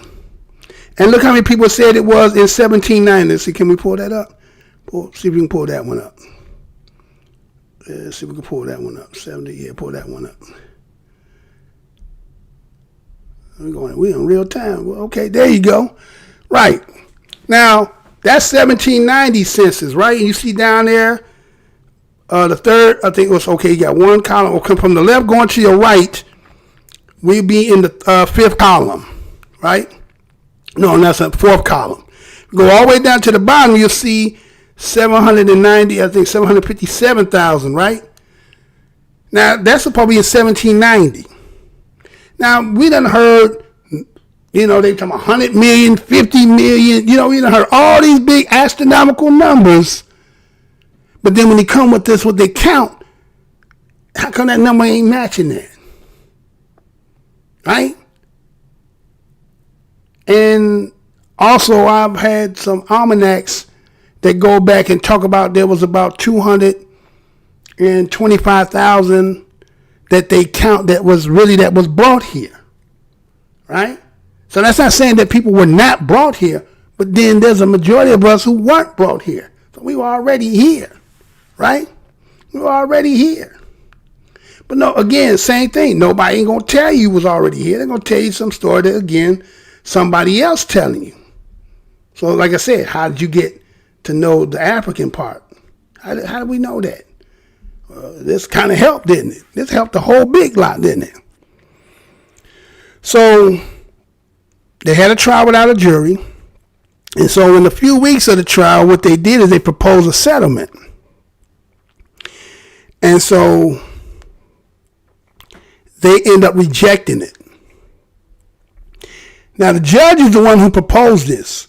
So we're not sure whether the judge was biased, that he wasn't going to try to hear. But I'm going to tell you some things that came out in here that gave the admission by Alex Haley that he admits to it, and that's how he ended up losing the suit. So then it becomes the question I'm just asking about the plagiarization. Why would you plagiarize something and not tell fully that this is not our story, this was your story, but then you made the way they sold it to like it's our story, it was the story of Black Americans.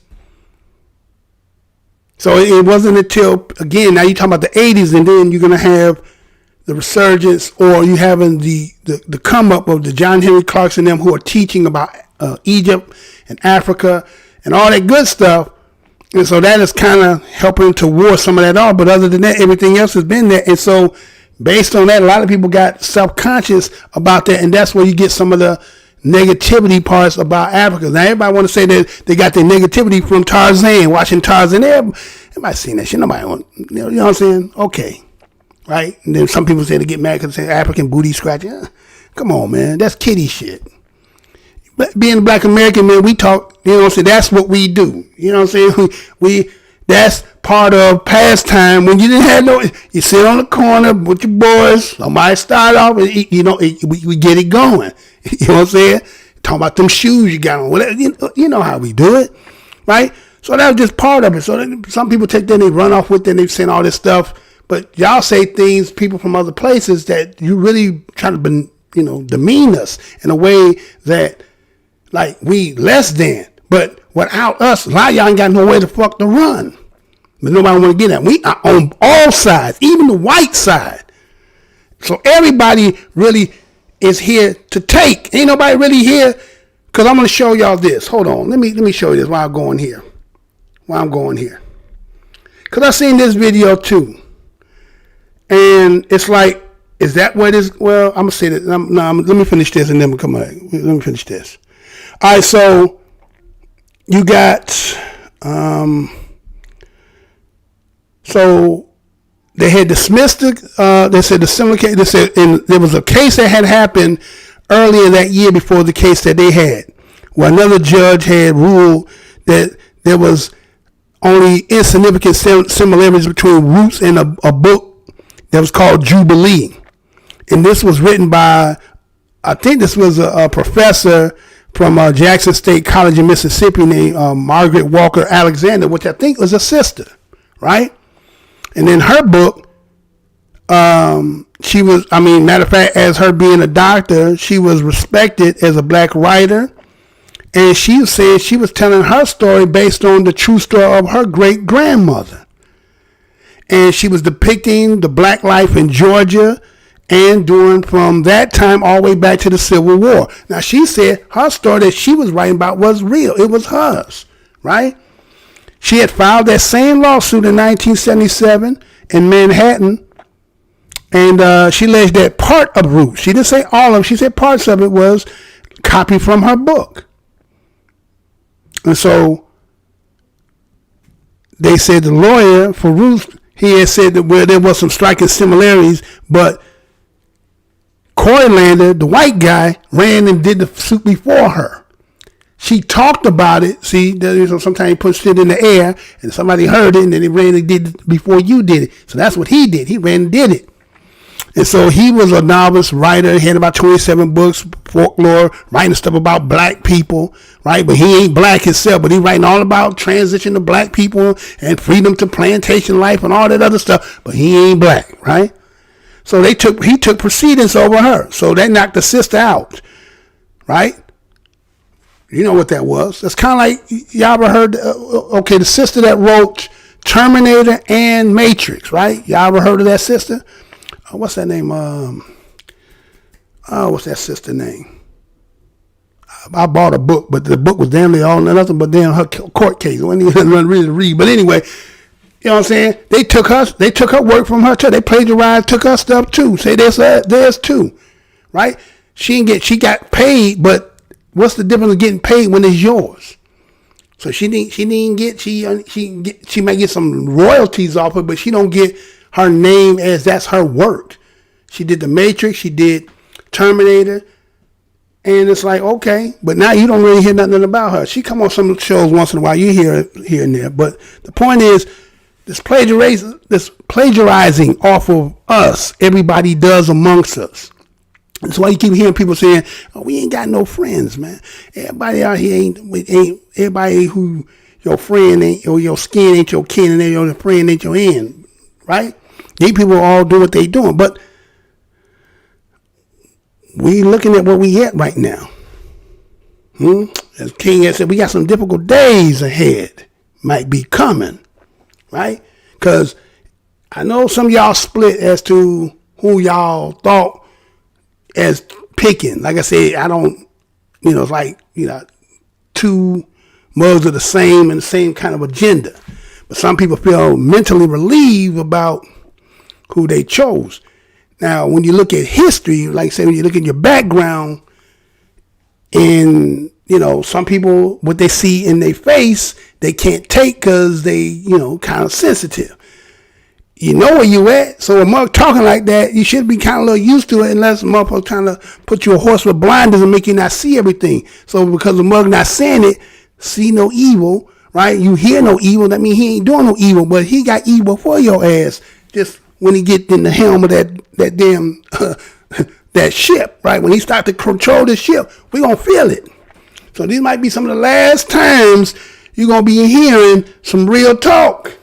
Y'all better understand this, because look what they've been doing on all these social media platforms. They shutting it down. And they've been shutting it. Ever since I made that video April 1st, 2014, for those who've seen it, they took that down. Hit 275,000, they said no more, not him, right? So anyway, so that's what we got to look at. So the only reason I'm doing this is because the plagiarization, because of being Martin Luther King, and how plagiarization has been effective, and people do it right in our damn face. And many times we don't say nothing. A lot of us ain't really too many defenders of it anymore. It's not like that anymore. It ain't about going out here and, fighting and beating a mug up. It's just the fact that people doing stuff right in our face, and they act like we stupid, like we don't see what they doing. So that's just me. But anyway, so you got the fact that Haley had conceded that parts of the rules was fictionalized. He denied that no one made any factual errors. So he admitted that it was factualized. Or not factualized, fictionalized, right? He defended his book. It said about his ancestors as a symbolic history of his people. Now, symbolic history. What do you mean symbolic? What do you mean symbolic? It is or it's not. There ain't no in between. You know how to say it is or it's not. Anything in between is like you playing with it. So it wasn't. So the point becomes, why would you do that? I understand it's money. People got to do the hustle. They're going to do what they're going to do. But that kind of hustle has detrimental effects that we're still fighting today. It's kind of like some people say with Christianity, and some people say even the schools, all this stuff, this programming stuff. We've been fighting against trying to, rinse all this shit up out of us and trying to get a clear head. And I think that's what really done set all this off, is because when you really sit back and observe and look, we was doing some things. We was our own black media. We were talking about getting our own land. We was talking about getting our own business. We was, you understand? And, a tick on the dog's ass needs somewhere to lay. And if the dog stop biting and scratching and getting them off of him, the tick got to get on his own. He don't want that. Right? So I'm just saying, this plagiarization, and people like, you got the one that did you got the three in the picture, right? I gotta say no name. The three in the picture. He got to the highest office in the land playing Al Green, singing Amazing Grace. But then when it comes, wait a minute. I got the file 4 days ago what really happened with the Skip Gates situation. I don't know if y'all know that or not. I got the file on that. And had that beer, remember that beer summit? I do that maybe on the next show. I could pull it up now, but I ain't gonna do that. But yeah, see, you got beer summit. But the way that man did what he did is like, no, again, kind of like, you know, like the sister that I did the show about the one that Antoinette, was it Anjanette Smith or Jones? Came to sister house and butt naked. But the cop that was the commander, the chief, they fired him, caught his ass drunk. They fired his ass, but everybody else, well, I ain't figured out what we got to do yet. We know what it is. We know exactly what it is, right? So anyway, how much time I got on here? How much time we done been here? I don't want to make it too, okay, we're the 1:30 mark, okay. Let's see, I got a couple, let's see, get paid in fools, go. Actors, fake tale and tale, okay. Facts. The white guy wrote stories was made up facts. Are you talking about the dude that made, is that Tales Saw? He said the white guy wrote stories with made up facts. He probably did. But you know how the system go in collaboration. He is, they is, and they were trying to let that money go in nobody else's hands, so they gave it to him, right? So yeah, the facts sound like contradiction on itself. The facts on both sides, right? But the point is he admitted to that was the whole thing. If he didn't admit to then that was what he fucked up at. He should have never admitted to the shit. He should have left that the way it was, and he'd have been all right. But no, he went ahead and admitted. So that allowed to open that door. And so the question just becomes, it's okay as an author, and again, just like people who make videos, it's okay for us to come in here and put things together. But when you're going to affect all of us, and you make it come across as this is something that all of us, this is our story. And I know some of us, again, we didn't know anything. So we took that as our story. Right? So it's like, okay. You got to remember, we be having people amongst us that sometimes don't get our best interests. See, it's something about going, and again, I'm not against anybody who is, educated with degrees and all that. I'm not against none of that. What I'm saying is, in order for you to get into certain levels of these so-called status in this society, that's what them organizations and all that stuff are for. You got to, rub elbows and do all stuff again. I got some of these files about some of these sororities and fraternities and the shit they got to do to be in it. So that's why they don't turn against, because they already got them doing all kind of, things that they don't want produced publicly to bring shame upon them. So they already got them. So that's why how we've been in this position as long as we've been.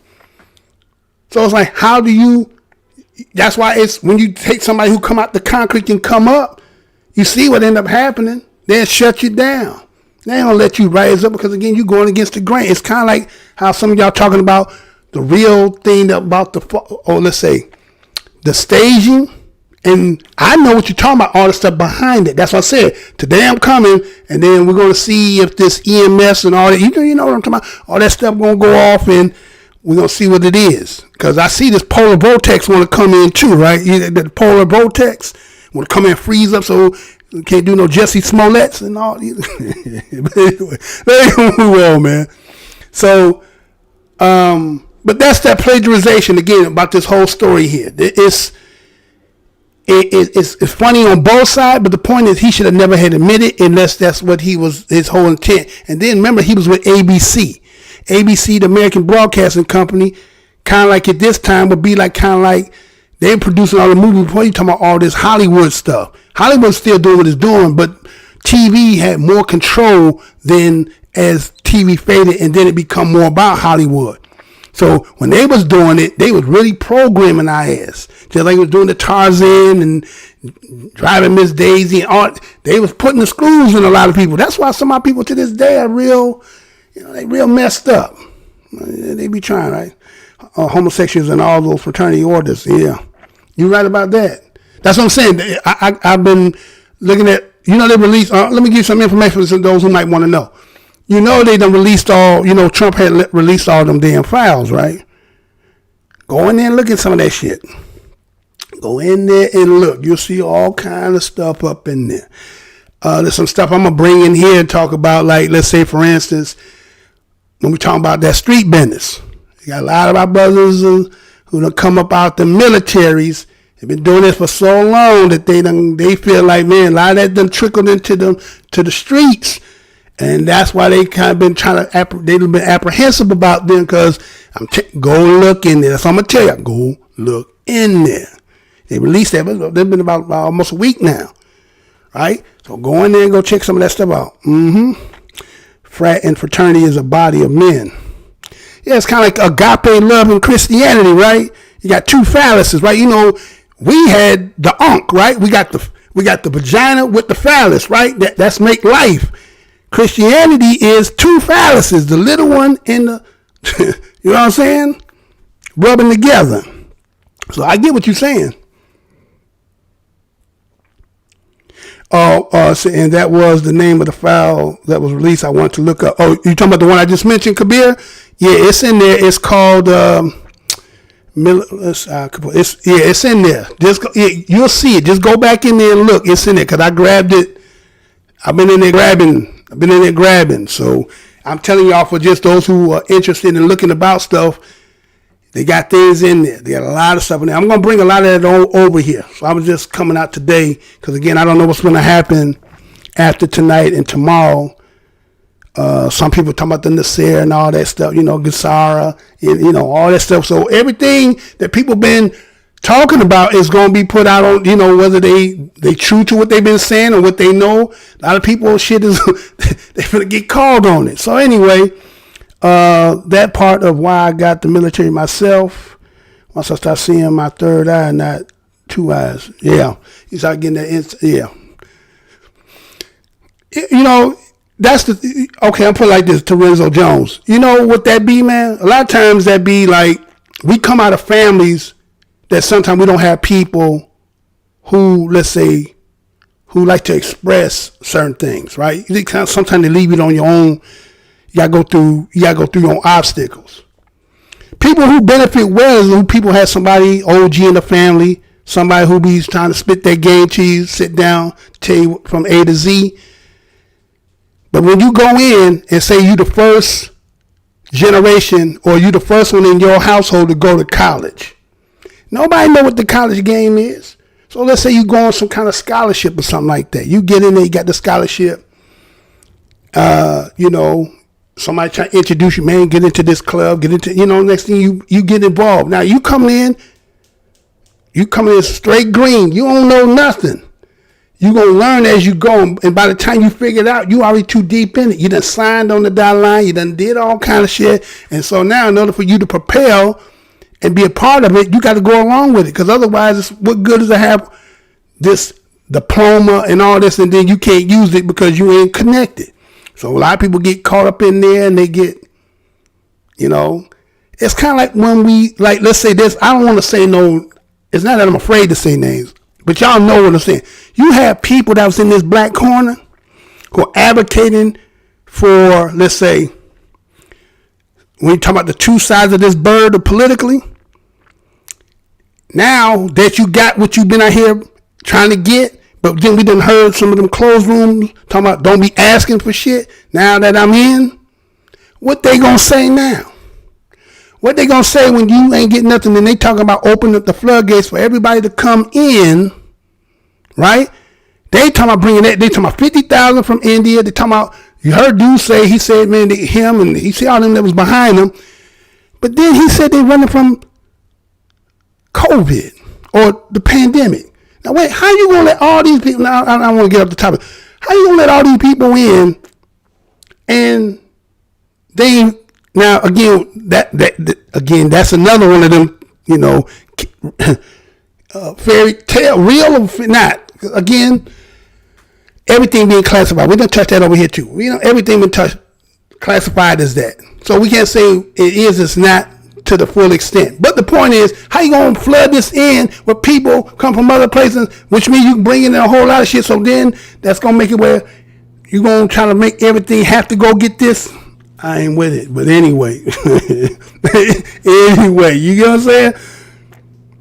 It says school days, jigaboo wannabes, right? And that whole thing with the, you're right about that. So we just at a peculiar time right now that pretty much everybody who living right now ain't never seen, especially if you're old enough, you ain't seen and don't know. But let me show you this. And the plagiarization of the Alex Haley, just in case you didn't know, that's what took place. But again, that plagiarization of that story affected us in such a way.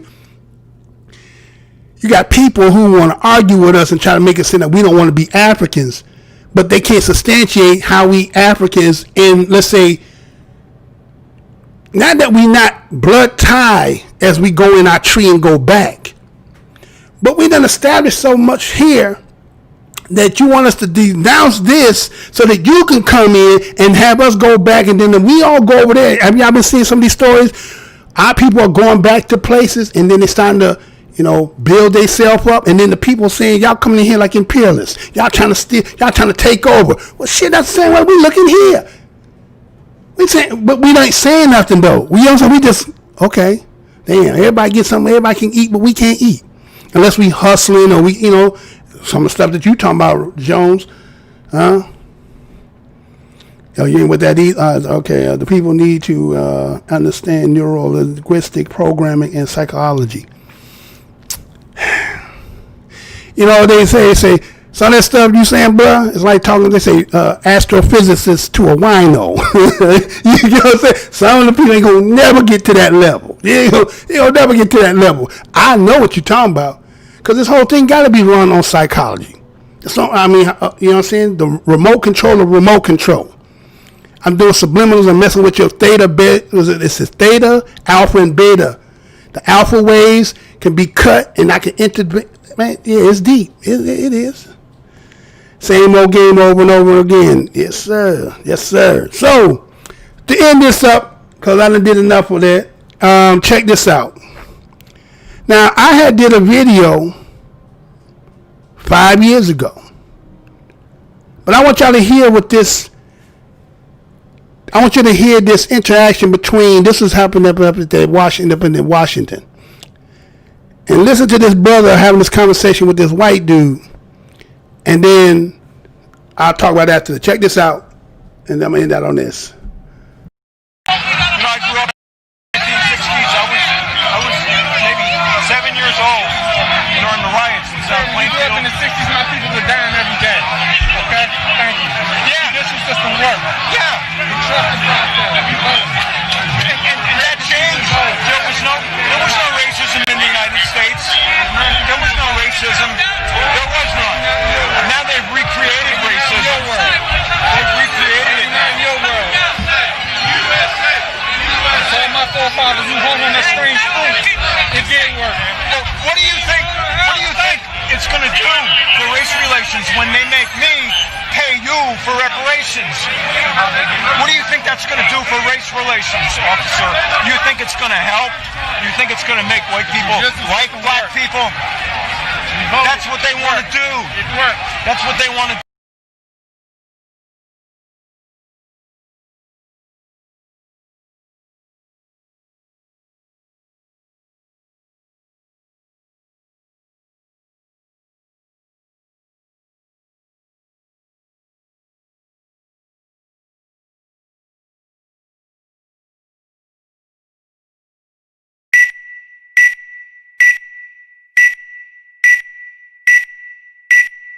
Months ago referred to the situation that the West faces as Armageddon in a speech in Chicago before some distinguished Republicans, if there are such.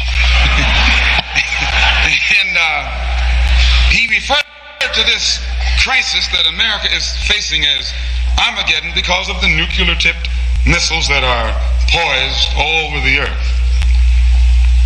If this ever turned loose on America,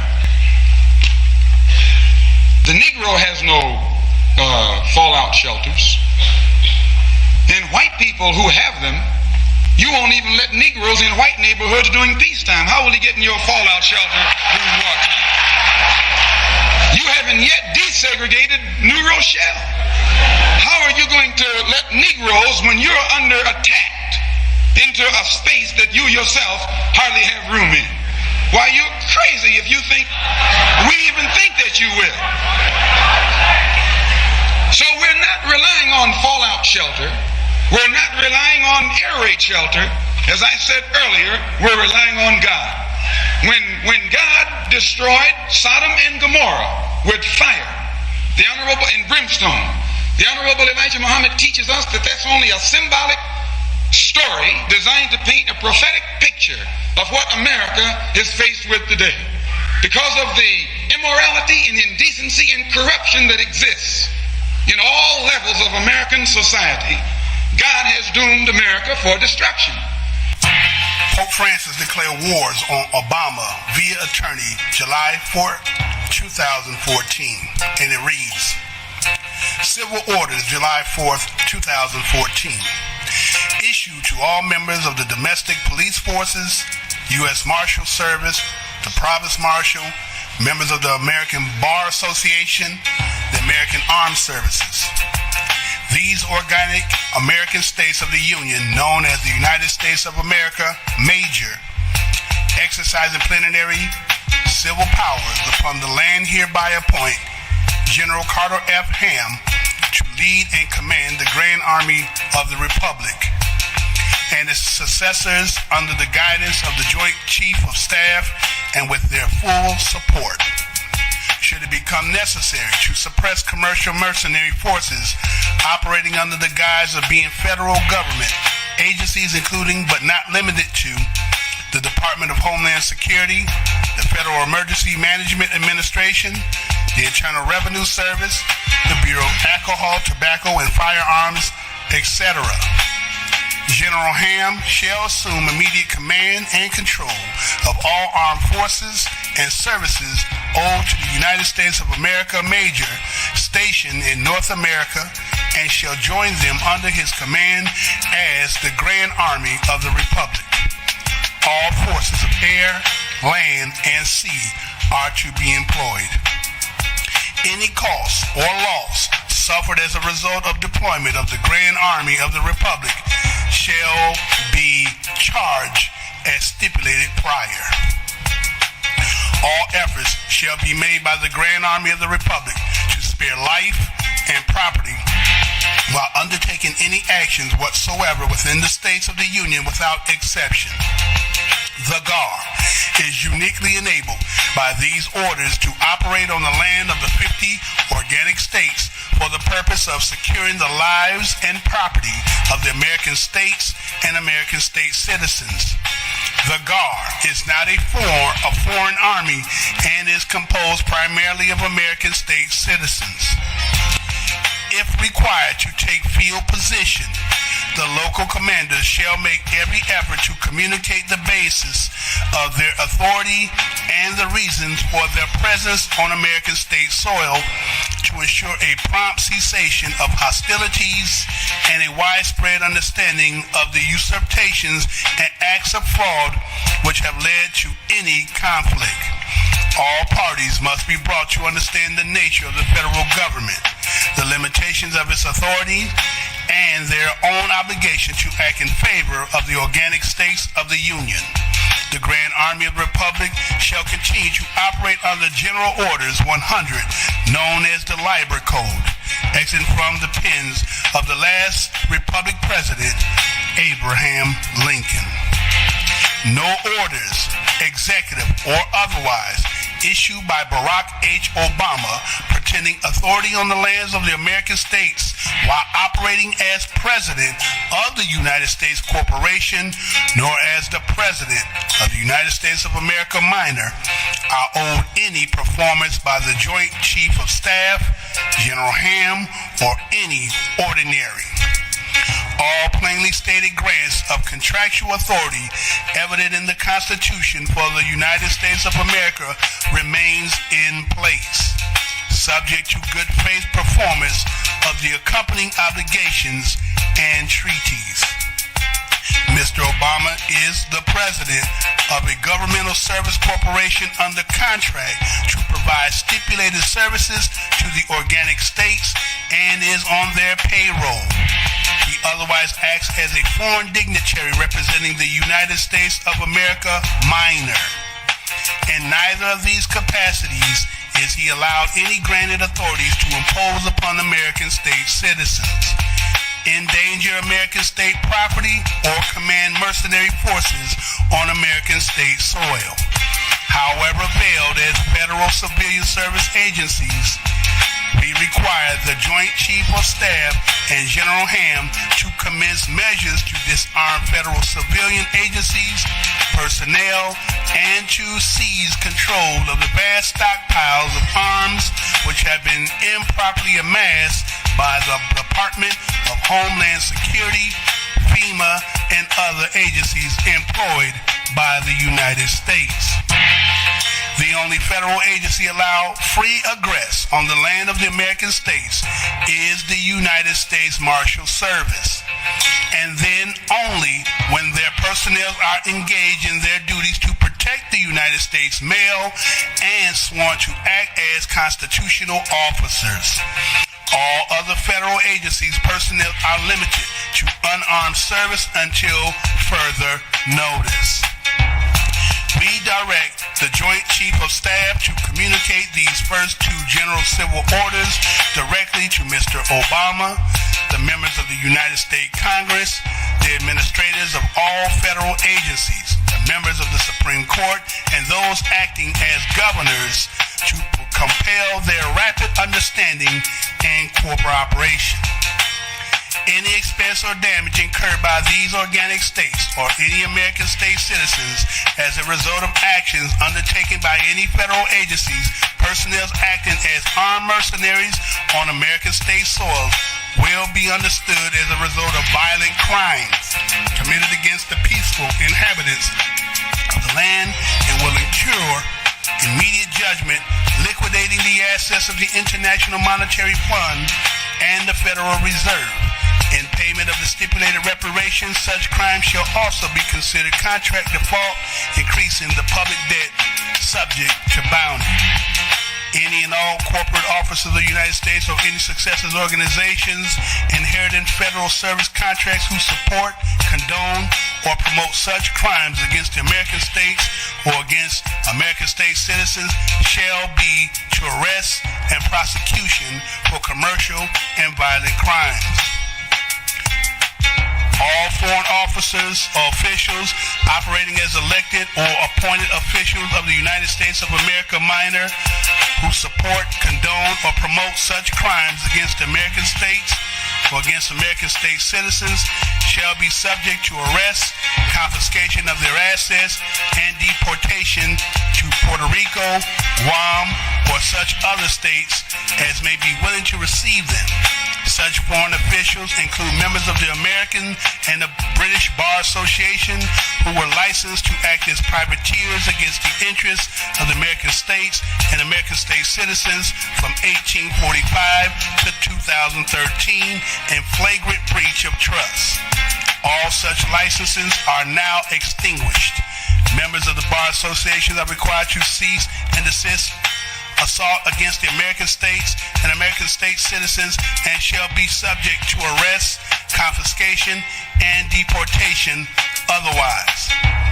Insomuch as corporate officers operating the United States of America and corporate and the United States have contrived under conditions of fraud and semantic deceit to revenue the estates of the American states and living American state citizens to the foreign jurisdictions of the United States of America minor, they are found guilty of capital crimes, including acts of fraud, treason, committed between 1933 and 1945, and are condemned posthumously. And so much as elected officials operating the United States of America minor have summarily committed war crimes against the American states and their peaceful inhabitants during the same time period, they stand condemned posthumously. No enforcement upon any state or any American states or American state citizens is owed as a result of any act of any Congress operating as a sovereign government of the United States of America minor, nor as the board of directors or board of trustees of any corporate entity whatsoever. All those states and estates is erroneously believed to represent the American states and American state citizens, and which were conveyed by fraud and legal deceit to the United States of America minor, and more recently to the city-states of the United Nations, are revenued without exceptions to the geographical defined American states and American state citizens, where they shall remain in perpetuity as assets belonging to the rightful and lawful beneficiaries. All legal fiction entities, however structured and named after the American states and American state citizens, are returned to them and their control, free and clear of any debt, promise, encumbrance, or obligations alleged against them as a result of false claims made in their behalf by officers of the United States of America, Incorporation, and the United States Incorporation, or by any foreign officials operating the United States of America minor, or the United Nations city-states falsely claiming to represent them or have jurisdictions over them. We note that the current circumstance is, in part, the result of criminal acts engaged in 150 years ago, when resulted in the commercial enslavement of African Americans who were summarily claimed as chattel backing U.S. government. That in wake of the Civil War, despite every act of abolitions and declarations of prohibition against both peonage and slavery, it has been the policy of the United States government to enslave its citizens and to operate as a rogue state among the nations of the world. Instead of freeing African Americans, the sum total result of the Civil War was to vastly expand public sector's ownership of slaves, giving rise to the outrageous and improper claim that have been made against the American states and American state citizens that we are dealing with today. It is uniquely fitting that the Grand Army of the Republic is recalled to settle this circumstance in favor of the people.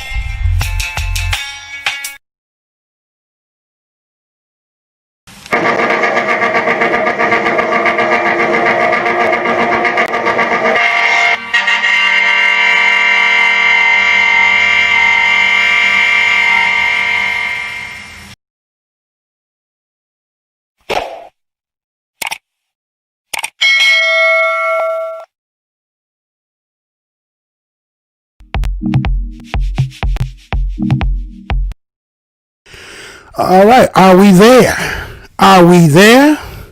Are we there? That was done 2015. I did that in 2015. Everything that you heard read in that pretty much is, those again who go underneath, who are not just skin deep on their level, they go inner. What in that did you hear that you not seeing? See what they done did and how they got the military and all that in there.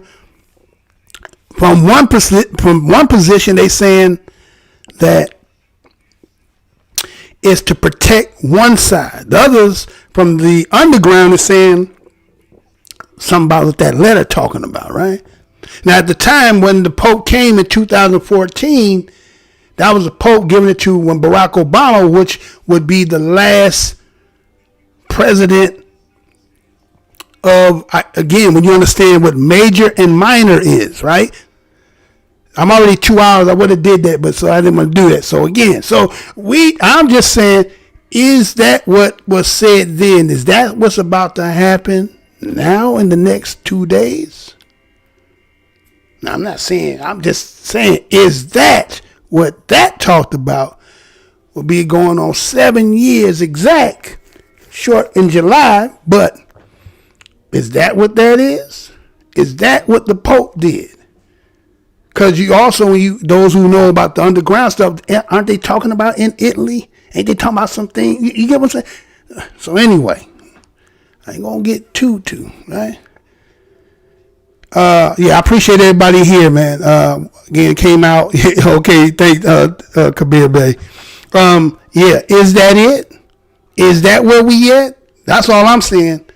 I'm just saying I did that 2015 when it got that, when it came out July 4th of 2014. I think I was the only one who talked about that. But that letter and what had been said, those who looking in the background, not all the stuff that you get on 257 and Fox and C, not that. We talking about, all the shit that's been shut down. Parler, BitChute, all that stuff. You looking all back there. Does that got to do with anything that could be happening in the next 48 hours?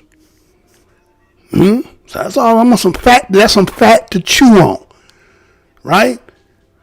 So hopefully, sometimes you want to be wrong about some things, right? But in this case, it's not about being wrong. It's about, well, ain't nobody gonna just go out. They're not just gonna go away easy. Right? They're not gonna go away easy. So I don't know, man. Hopefully, the blackout show, right? You got it, right? Now you got it. Kabir, you got it, right? That's exactly what I did today. This was the blackout show. This is the show before the blackout. Whatever gonna happen in the next 24 to 48 hours. Some people say there's supposed to be some signals released to let you know it's on, right? Now, again, some people, that's a conspiracy theory talk. Hey, man, look, I cross my I's and dot my T's. I look, sometimes you got to look on both sides. And if you're going to be honest with yourself, looking at what you've seen as in from November 3rd, if you're honest, if you're going to be truthful, you know what you've seen. See, but some people go, again, it's all in their emotions and their feelings, and that's, what I'm saying, he just got, what I'm saying, it's like if you play sports, right? I don't like a cheating ass nigga. Don't take nothing personal when I say that. You know what I'm saying? Beat me straight up. Don't cheat me. You know what I'm saying? I got no respect for that. So if you got to take your win on cheating, I don't got no respect for you when I ain't got no respect for you, right? So I'm just saying, there's two sides to it. Like I said, this one side gonna say ain't nothing there. The other side saying there's something there. Somebody wrong. And so according to the underground, what they saying, and then the other side's preparing what they doing, somebody finna be wrong. Or then it was all a hoax. Because you got some people who've been talking for some time saying about things about one of the letters in the alphabet, you know what I'm talking about? One of them letters in the alphabet in that group, and you get what I'm saying? So it's like a lot of people's, who they claim to be is on the line, and did you get sucked in and get fooled? So if you think about it, it's been a long ass, it's like time done slow. If you know what I'm talking about, it's like, hasn't it taken a long time to get to this damn January 20th? It took, you know what I'm saying? It's like, it's building up to the climax to getting here. Not even have been up, it should have been here. Boom, done, we over with it. It done slowed down. It slowed down so much that a dude that should have been getting up out of there, he been doing so much, they like, man, let's try to just kick him out. You know what I'm saying? So it's like, nah, man, this is, like you said, Kabir, this could be the show before the blackout. And they say 10 days, right? Talking about 10 days of blackoutness, right? Which, again, probably some process they doing, but again, better go get all your stuff. If you believe, now again, this could be nonsense. But again, caution to the wind. You said, what's that? A pound of cure, inch of prevention is a pound of cure, right? Just in case, right? Just in case. They say you get car insurance just in case somebody, when you driving your car, you making sure you ain't hitting nobody. Just in case somebody hit you, you get what I'm saying? Just in case. So that's how you got to look at this. Just in case. Now, they also showed that they said in all 50 states, the cats we seen that we was showing in there, they talking about they finna, you know what I'm saying? They finna mount up all over. Now, a lot of people, we talk about, let's say, Oklahoma City and what happened in the history, and yet it happened. But was it originally what they said it was? Did Oklahoma City happen based on the fact that, okay, they knew that, building up and they was doing what they doing? Or did it have something to do with the girl and the boy got caught kissing in the elevator and it escalated and they said, well, why are we here? Why don't we just go ahead and do all this? You get what I'm saying? Follow what I'm saying. Right? So could the 50 states everybody finna go to, and why we here? Because again, if you were avid watcher over here, I told you back in 2014, April 1st, somebody going to a lower number. This is the last time. And so a lot of things, it's a lot of arrows pointing in a lot of different ways. So don't misconstrue, but don't take it lightly. We say, cautious. But you also got to be vigilant. So again, this was the show before. I wanted to make sure I got out here. But hopefully I'll come back tomorrow again if they don't shut nothing down, and just kind of go from there every day. But that's what it is, Kabir. It is. It's coming from so many different angles. Nobody can be certain about nothing. Even people who think they know don't know. That's how good this game going right now. Nobody knows. Now again, some people only listen to certain people, and they make everybody else think, oh, they don't know what they're talking about. Well, this one saying, no, this is, and we going forward with the game, and we getting our preparation. But there's another game underground and doing some other shit too. But then, them same people who doing this, they do got agenda. They don't, man, motherfuckers stay in the line getting guns. But remember also, if you're avid watch over here, remember when I was the one that broke the story? Because remember, I do the news that most of our other brothers and sisters don't do. You remember when they produced the damn blueprints for making those print guns? Remember I told y'all, they making them damn guns that can't be traced, and they making them in their basement. They mounting up, y'all. So hopefully this do, and it was all a farce. It was just, if that's what that is, that's what it is. If not, you understand? As Malcolm said, when situations like this happen, we ain't got no fallout shelters and thinking we gonna be riding with them. You know what we got to go rely on. Ain't that right, my sister up in here? What my sister, I seen her up here, she said something. What my sister up here? Where's she in here? She in here. Where's she at? Where'd she go? There she go. Sharon Washington. What's up, sister? I see you in there. I see your words in there. I see. Thank you for stopping by. But we got the call on. You know what I'm saying? We got to get back into that. If you ain't already there, as my brother said in here, that Tail Sewa, was it Tail Sewa, right? Third eye. People gonna have to be able to move in such a way that ain't gonna be what you see with your eyes. Intuition, spirit, Most High guiding you. If it pop off, we know those who read something, what it said. Wasn't that whole thing about that winter solstice, but it had another twist to it. It was the alignment of the planets, was talking about the empires of switching, and then this one, that, everything is in this time. King birthday is right in between all this. His king birthday right here. National holiday, but it's really the 15th, but it's coming on this Monday, probably 2 days before. You understand? Come on, look at everything, y'all. But again, I am the most hated show on the black corner of the internet. And I want to thank each and every one of y'all, because I don't want to say too much, they on it. Tell y'all, Black Beauty always, y'all Abdul Kabir Bey, Terenzo Jones. Who else I got up in here? I know those two brothers in here. They was in here getting it in. And my sister Sharon Washington. So again, I'm gonna come back with some. Yeah, you're right, Sharon. He got us, but there's some people out here who on borderline who not sure. They not sure. And so a lot of people have been talking about a lot of stuff, but they're not really focusing on this. It's like people riding with, they think that who they picking, if that's what you want to call pick, that somehow this cat done did more. He kind of like, you know, did a lot of damage too. So it's like when you was really picking, what was you really picking? But you know, the consolation is, well, we got Sister Girl, but is Sister Girl really Sister Girl, or she playing Sister Girl, but now all of a sudden now she Asian? I thought you were Sister Girl. Oh shit! So ain't no guarantees of none of that. So anyway, just wanted to bring this again back to chew on, especially that last part. Is this where we at right now with that post letter? Is that where we at?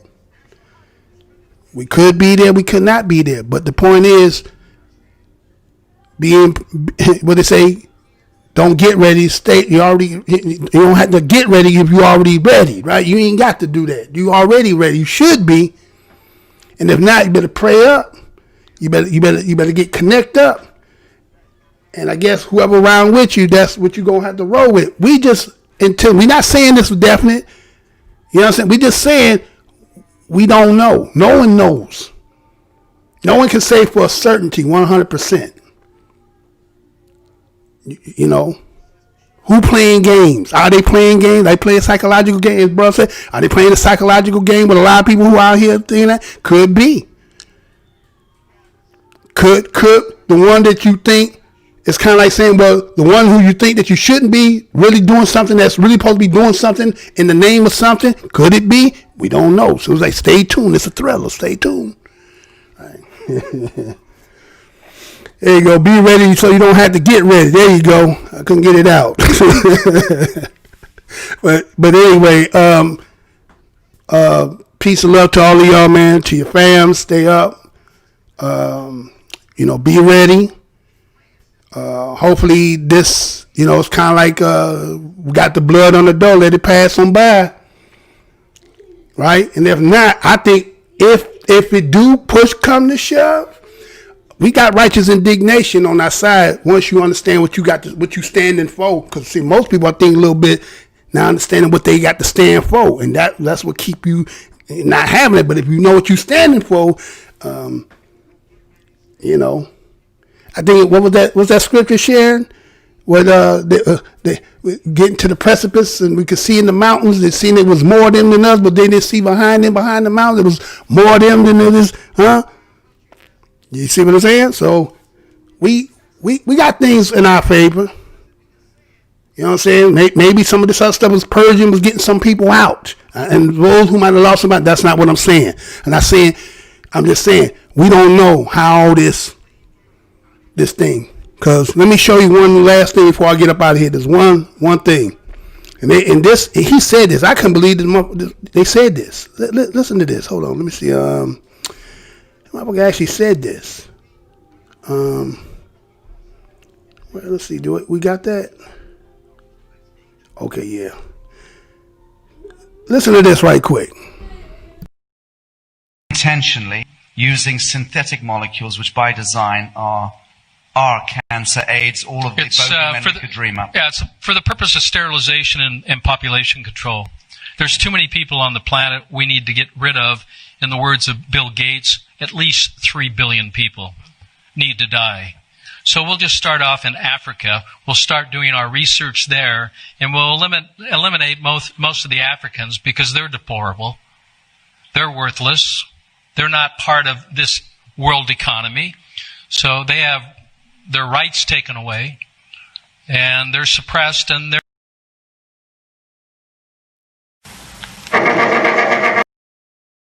All right, now with that in mind, what he said in mind, don't underestimate nothing out here. Because everything you thought you knew and where you thought it came from may not be that. He said design. He said cancer design, AIDS design. I didn't say that. He said that. He said certain people don't need to be here. You're useless eaters. You in the way anyway. We have established to say you don't have rights. So if somebody is sitting like that talking, then where are they sitting in those hidden places? And what is all this about they was trying to unfold, right? So that's why I'm just saying, as you say, 2 Kings 6:16, sister. So those who don't know that, go look at that. That's like what Malcolm said. I rep, you know, we can't rely on nothing that they got. We got to rely on that what we can't see, but we know. So again, yeah, come from labs, right? Yeah. So until we all meet again, y'all. Stay safe out here, man. From my family to y'all's, us is blood from us as Black Americans, our lineage and so forth. Hopefully this ain't it. This ain't our last times, right? But hopefully when we do the next show, I see everybody once again. If you haven't subscribed, go ahead and subscribe again. I said when I came on the 2nd to do the New Year's, I was going to come back, but nah, I seen all this building up. So I said, let me just observe, man. Let me get all this stuff and let me look at some things. And I wanted to do today and then because some stuff I heard, they say, well, we probably hearing something, but if it don't happen, then I'm just going to go back to normal. And then we say, okay, well, it wasn't what they said. You know, they be lying. But if it do, I'm looking forward to talking to y'all, seeing y'all again, just like the rest of y'all. So again, peace, love, most hated show on the black corner of the internet. Been done, kept me down. I ain't even here for that no more. I'm here because I love like y'all love. I love just like y'all love. So again, peace and love, fam. To the next show, y'all. You know what we can do. And to the next show.